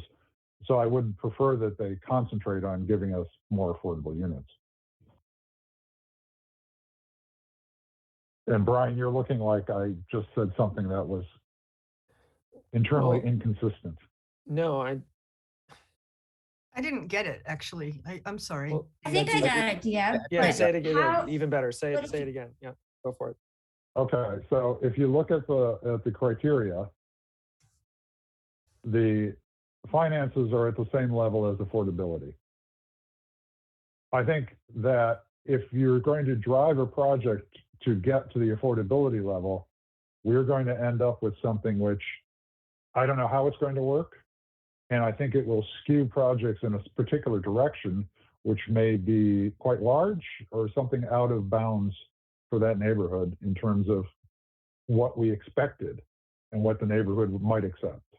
I don't think that going for a 147 unit 6-story building, which is what River Street is something that will be accepted at that site. I think town meeting would be very unwilling to accept that. But if you decrease the importance of the purchase price, then that might allow more flexibility by saying, yeah, we really want to go in for affordability rather than purchase price. And so that might give us more affordable units, which I think is what we want in the long run, is more actually affordable units.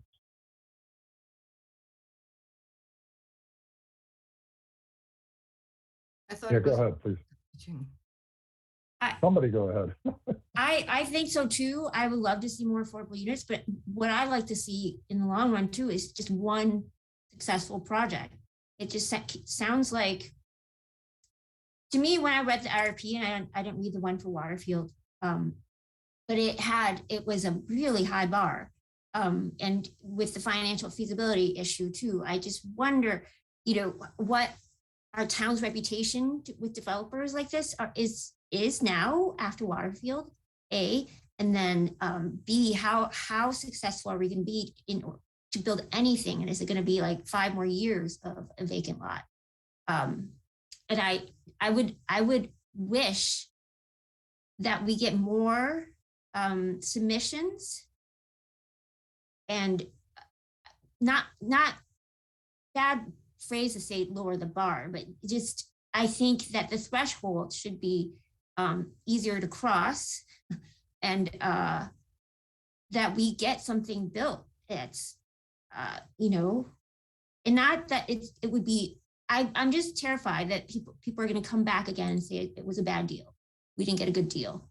It just sounds like more and more like a repeat of Waterfield. Now, I would want the developer to be successful. Do you have any, is there anything in, when you said the bar was set really high, Mhm. can you list a couple of things that could be changed I to would say lower it that bar? about I would go for Brian's suggestion about lowering the affordable units. However, unfortunate that would be, but I do think that the financial, calculations would be that it would be very difficult. So I mean, if we need to recover the full price, then I guess it would be a long-term thing. And I didn't really understand the LDA issue. If is it still kind of like a 99-year lease that we're talking about, or is it a full, release of the deed? That hasn't been worked out yet, but the idea is that we would sell the property. The intention was always to basically, for 1 or 2 years, carry the land, have that money paid for out of the housing fund. So no taxpayer money. This is all money coming out of the housing fund. And if it's not coming out of the housing fund, it would potentially be coming out of state ARPA money. So that's how that would be. And then it would be sold to recover the price. That would be the idea. So it's a favorable LDA. What that's talking about as a potential is that, well, how do you incorporate something that's not the purchase price, but still of value to the town? So maybe you're not getting a whole bunch associated with the purchase price, but you're getting something else over time. And it's how to incorporate that into the RFP. The answer is it's very difficult. So you would say something like, favorable LDA conditions, and that's how you could say that that's that it could be incorporated into the, so it's not really purchase price. It's really more of, recovering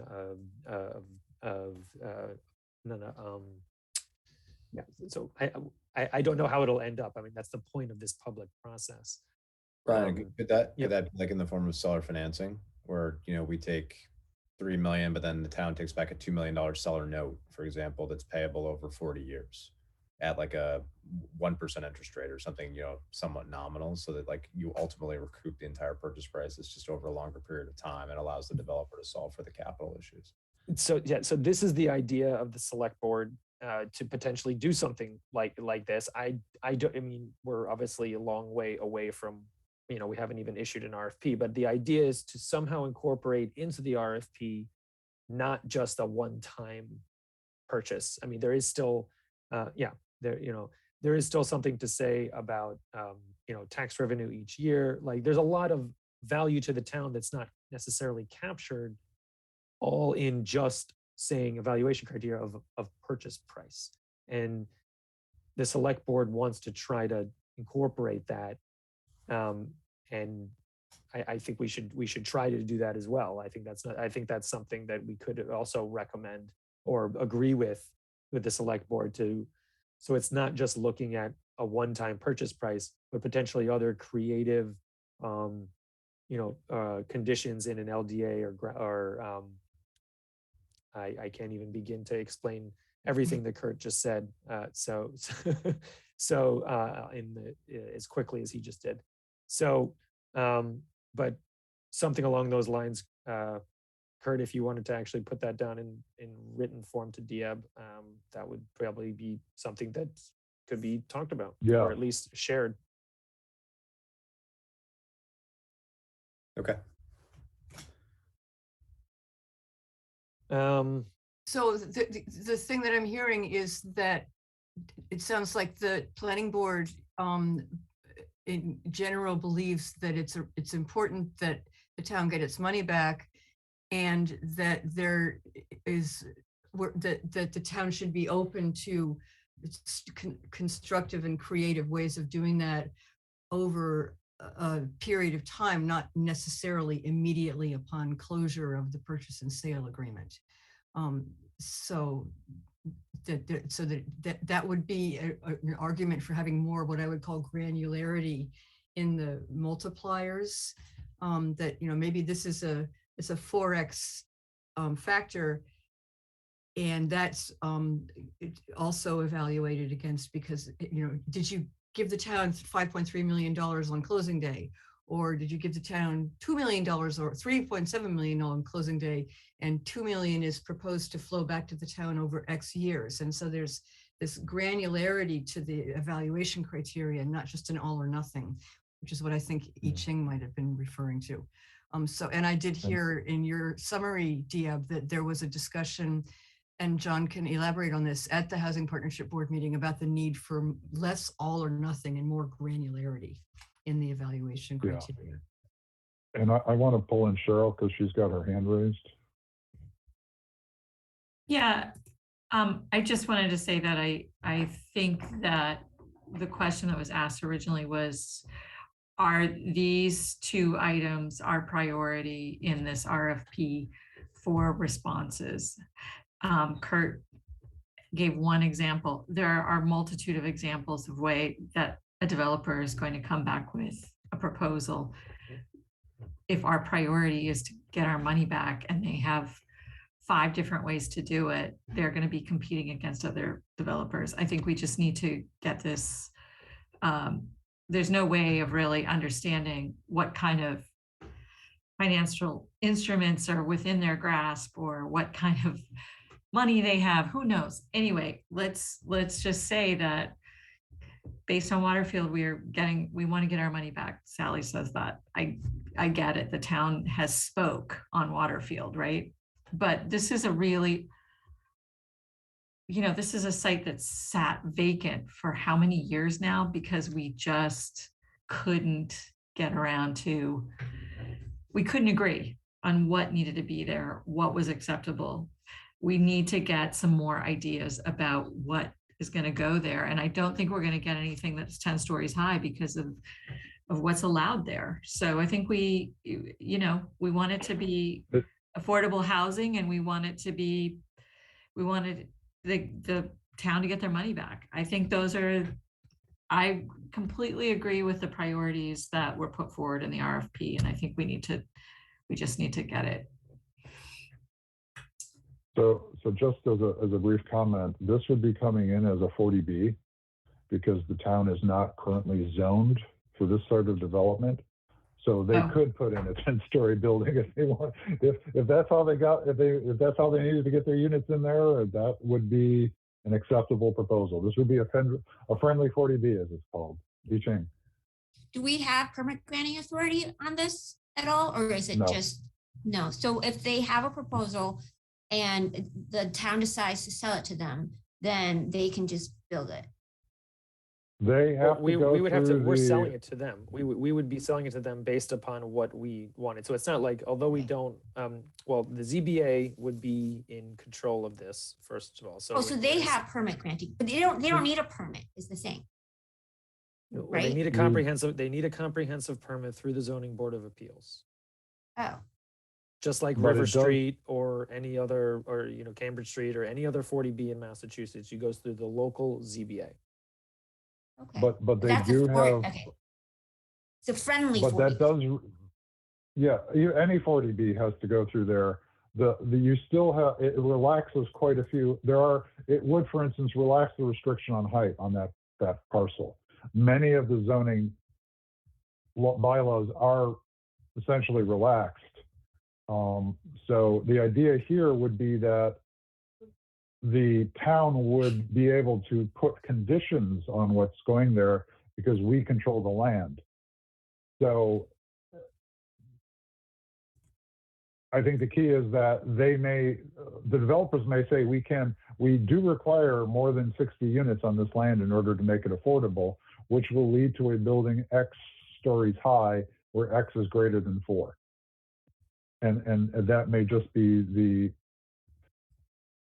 we don't know, obviously, because it hasn't gone out there. So that is a question, is this something that we just put out there and see what comes in?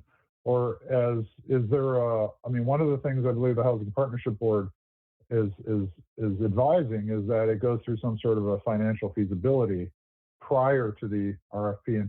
And at this point, I might want to ask John if he can tell me whether or not that was what they were saying or not. I don't know if John is paying attention.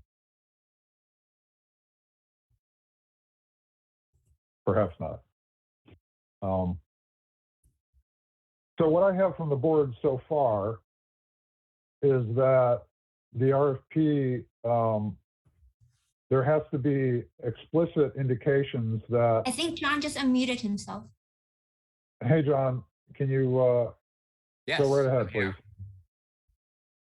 please? So the question, one of the things I believe that the Housing Partnership Board suggested was that we bring on someone who is knowledgeable in the finance of these sort of developments to review prior to the RFP going out. Yeah, well, let me begin by congratulating you on the Housing Partnership Board summary and agreeing to present the Housing Partnership Board presentation to the Select Board next Monday. Yeah, you did a good job. You'll be there, John. You'll be there. Basically, what most of the members of the Housing Partnership Board concluded was that if the developer achieves and provides the 5.27 million purchase price, then it's not simultaneously feasible to meet the goals of the affordable housing goals. And conversely, if a developer meets the defined affordable housing goals, then it's not simultaneously possible or feasible to provide this $5.27 million purchase price. And particularly if this is an all rental development that is that will enable 100% of all units to count on the subsidized housing inventory. We thought that it's desirable, it should be feasible for a developer to be ranked highly advantageous on both the price criteria and the housing criteria. So what we're recommending is that the select board, or that collectively we revisit those two criteria in there. We think it is would be useful to to have a financial feasibility assessment performed, such as was done for the Waterfield development. I recognize that there are other people who feel, I think, I'm not putting words in Brian's mouth, but there's another school of thought of, well, let's just put the RFP out there and see what people propose. And that's a legitimate argument. I'm not sure I personally favor that, because proposals are expensive to develop, to prepare. I think developers are not going to want to be invest in a fishing expedition where they're just, throwing their hat in the ring without knowing what's really expected. So I would hope that the select board would take the time to look at the financial feasibility in a little bit more depth, and simultaneously not try to rush this to Springtown meeting. So did I answer your question, Dion? I believe you did. So the only thing I'll add is that I believe that the select board is talking with the clerk, and they're debating a potential June special. So before, like maybe it's June 1st or something like that, special election that would buy more time, by another several, more than a month actually. But I know that's not in the works, but they're talking about that as a possibility. So certainly nothing in stone, but just as an update on the timing of this potential article. Yeah, I mean, one of the things we've seen with Waterfield is that it takes a significant amount of time to negotiate a land development agreement. And once it takes time to make the selection, and then it takes time to negotiate the details. And so, none of that happens overnight. I want to point out, particularly for some of the new planning board members, an important difference between Waterfield and the Washington Swanton land. For Waterfield, the objective all along was to provide kind of low income affordable housing at the 30% and 50% AMI levels. And the intent, I asked the select board multiple times, how much money do you want to recover from the land? And they really said for that one, that's not a priority. We're willing to, to make the land available on a long-term lease for a nominal amount of money. It wasn't until they got to town meeting that other people said in the finance committee, some members of the finance committee said, no, we want to recover more revenue. And so that's one of the issues that's being discussed now with Civico. The difference on the Washington Swanton land is that the way the eminent domain was justified was that the town would develop the land in a way that the full purchase price would be recovered. And so, ideally, people were looking for it to be recovered, shortly after the development is sold, or the agreement is reached, shortly after the construction is completed.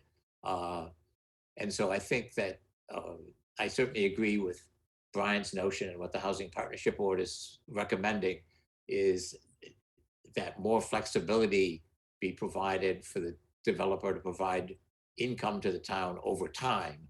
And that will be an important point to kind of communicate to town meeting and get town meeting approval for. But there are important the important differences with Waterfield is that there was never intent to recover market value of the land.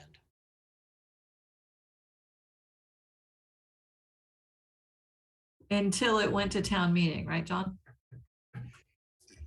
Yeah, I mean, the revenue question got raised at town meeting, and I'm not privy to the discussions going on between Beth Rudolph, Mark Trugood, the select board, and Civico to know, how Civico is responding to that issue. But It's just to unfortunate. clarify, town meeting actually okayed the deal. So town meeting was fine with the deal as That's right. proposed. Well, Yep. Diab, to yeah. add on to that even further, not just town meeting, the majority of FinCom also voted for Yes. for it. It was a minority portion of FinCom that felt like a majority, but it was the numbers were not there. But so just Yeah. as for a point of clarification, it was the majority of the FinCom did also vote for this the Civico deal to move forward. Yeah, I think it was clear from the beginning that the major priority on that site was affordable housing. But I just want to point out that we are way over schedule or beyond over budget on our schedule. So I do want to. I think it's important that we finish this discussion out, and we can delay our talk about the North Main Street Public Outreach Plan. I know that we have time in our next meeting where we will be talking about consultants for that. So I think we can hopefully bundle them together. I don't want us to go too late this evening. So what I'd like to get out of the board is what I would like to give the board is my feeling of what consensus there has been in our discussion this evening. And I think it has been dominated by the fiscal issues and whether or not this was actually a financially viable project. The idea would be to try to lower the bars towards making this a viable project by providing more flexibility on how the town is being repaid. I think that's the strongest statement that came out. I don't think the board has had an opinion upon whether we should request a fiscal analysis of this. That would be the only other thing that would, I think, might help us in determining what's possible. I know the Housing Partnership Board is going to ask for that. It's not necessary that we also do the same thing, but if that's a concern, I can bring it up. Go ahead. I'm glad the Housing Partnership Board is going to pursue the question of sort of a third-party fiscal analysis, because on the one hand, it sounds likely that if you emphasize immediate repayment, it's going to make the percentage of affordable units more difficult to hit or to be more versus less. So makes sense to me that you would be able to say that, but I would really like to see the actual feasibility of that, because the town meeting did say they wanted both. So I think getting the feasibility is important so that we can do our due diligence with regard to what town meeting requested. And how does everyone else on the board feel about that? Is that something you'd like me to bring up?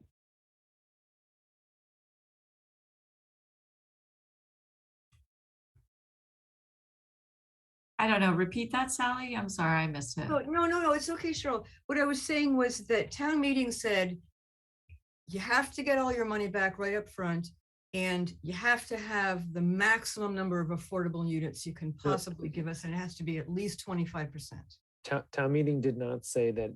Yeah. It just has that purchase price needs to be a separate own evaluation criteria. It did not. The town meeting vote did not prescribe how it does it. It just has to take purchase price into consideration. Okay, that's helpful clarification. But I definitely agree that it makes sense that there's this push-pull between how quickly a developer would propose to pay for the land versus how many units of affordable housing they can provide in a 100% rental building. So, I mean, whether we see the feasibility study or not, whether we request it or not, the fact that the Housing Partnership Board will request it will be helpful, I think, to the town as a whole. That's all I was trying to say.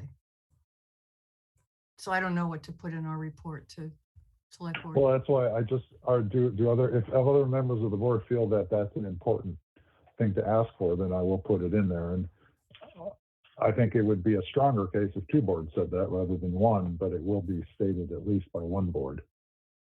So go ahead.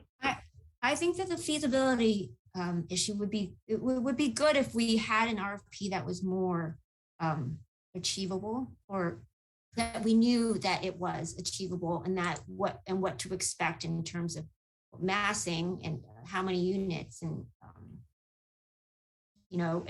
if the RFP reflected an understanding of that, then I think you could go in with more confidence, and the developer understand that we understand the financial task. Okay, so what you're saying is knowing that would allow us to better understand the massing and the number of units. Well, and just provide a better RFP, because I agree with John. I've worked on these kinds of proposals before, and they are quite a lot of work. And I would think about some of the reputation of the town, doing these, giving out these RFPs, and firms, coming at them, knowing what happened with Blatterfield. And I understand that was a different thing, but it's you would want more applications or more proposals coming in, because they might think that it's feasible for them to do what they're proposing. Okay. Any other comments on that?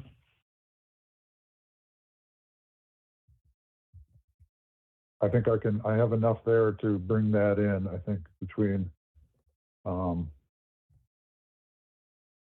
we really have mostly the key is flexibility, ensuring that this is an RFP which actually can produce a feasible project, that it's attractive to developers who believe they can actually create a project which meets the RFP criteria. And one of the paths forward to that is to have a better handle on a fiscal analysis to understand what shape the project might take in terms of number of units and massing, to see if that requires something which would be unattractive to the town. It might make the RFP less attractive to developers. So that's my 20-second summary. And I don't see anyone screaming at me that I misspoke. Or Cheryl is masked, so she's probably screaming and I can't tell. But so I think I was sleeping. Oh, sorry. Oh, you're sleeping? Oh, you can't be sleeping. And I'm just kidding. Okay, so it is now 9:34. We are 4 minutes past everyone's bedtime. I think that the only we can have a very short discussion of our winter meeting schedule. I think we went over that a bit earlier. I think the key question tonight is to ask whether we will continue being remote only. And I don't know the answer to the question of what the technology is like if we wish to go hybrid. Brian. Sure. Yeah, this will be super quick. Don't worry. So first is that January 15th, the acting town manager will reassess the indoor, public meeting policy. So at the moment, we're still on hold for that, but there will be another decision on January 15th. The next is technology. The clerk's office has bought this device. It's called an owl, like the bird. You put it in the middle of the room. I tested it out. It works very well. It's a 360 camera. I can get about a 500 square foot of everyone in the room. So it actually can provide a good, they're about $800. It provides a really good a hybrid meeting place that actually everyone that's everyone that's at home can hear everyone in the room, which is the main part of open meeting law. And how, when you say hybrid, of whether you can do that or not, there are basically a lot more logistics with a hybrid. So the town hall is not pushing everyone to go hybrid at the moment. And that's the update, is that no one's pushing to do that.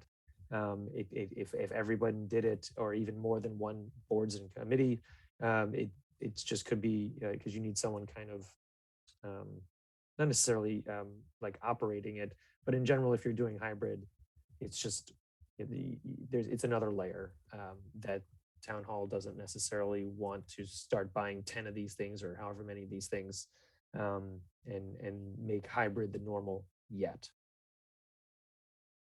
Is there, so I know that the emergency declaration for allowing remote meetings is, I think it originally ended in April of this year. Do you know if there has been any move afoot to extend that? I don't. I can get more clarity from legal, but it seems like hybrid is essential. Is allowed, but it just has a lot more. There's more rules associated with it, so it's not. We're still Right. totally allowed to be completely remote. It's just when you add hybrid, then there's potential for there to be kind of gaps in it being technically an open meeting. Oh, Sally, you had your hand up? Oh, you are still muted. I got it. I actually am very happy to stay with remote, considering the news of hybrid and considering the sort of everybody's kind of used to it and we kind of get how to do it now. The town has to spend money for every committee that decides to do hybrid. And I just, for now, for me, remote works. That's my 2 cents. Okay, how does the rest of the board feel? Just shout out. Same? Agree. Okay. Cheryl? I don't want to go against that. I would love to Well, have us all get together at some point, but it's not a good time right now. I don't. yeah, as the lone person on this board who remembers in-person planning board meetings, I miss them desperately because they're really much better. And we did occasionally share ice cream, which is really good. But, and I said that before, and maybe one day I'll stop saying that, but I agree that now is not the time to go hybrid. So we've got that, so we're done. We just have to, Brian, if you could figure out when the state is going to extend. I don't know what the state's going to do. If they extend, I should say. Right. At some point, I believe the state will make cities and towns have in-person be. You have to provide that as an option. So basically, not necessarily forcing hybrid, but I think they may at some point, but it's not yet. So they may, meaning that they may force a hybrid. They may force an in-person option. Yeah. So we'll just have to keep our ear to the ground and maybe ask legal if they've heard anything. So on that note, I would love to entertain a motion to adjourn. So moved. And is there a second? Second. Okay, roll call vote. Cheryl. Aye. Sally. Aye. Yi Ching. Aye. Kurt, Aye. I say aye as well. Thank you all for joining us. Happy New Year to everyone. Thank you to Brian And Kelly. thank you, Nancy and Sounds- WinCam.